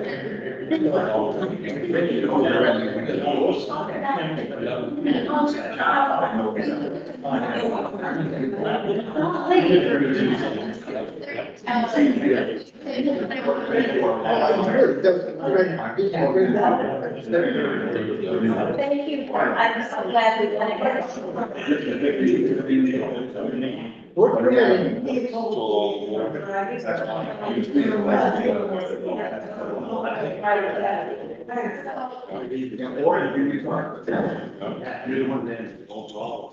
Just if we could learn how to use it, that is.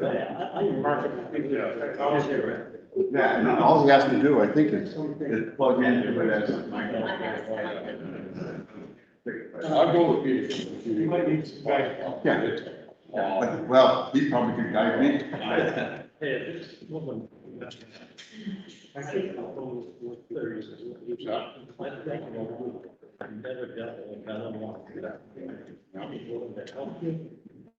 Don't say anything to Rich, that, I don't know.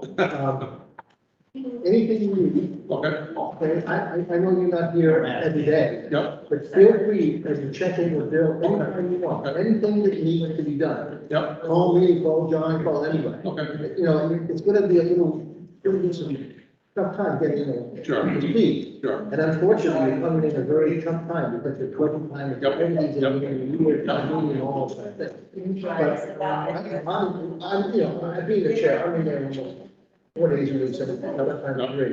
John's in there, and the only way you learn, if you have a question, you go to the door, and that's the way it is. He'll help you any way to get. Good, good. Don't be afraid to. Appreciate that. All right. Yeah. Yeah. Yeah. Don't, Good. anything Good. about the budget you don't understand, anything about, just don't hesitate. And then, Sounds good. I hope you're gonna go. It should be a good meeting. And not deterrent. So you have a live, you have a live. You have a. I spent so much time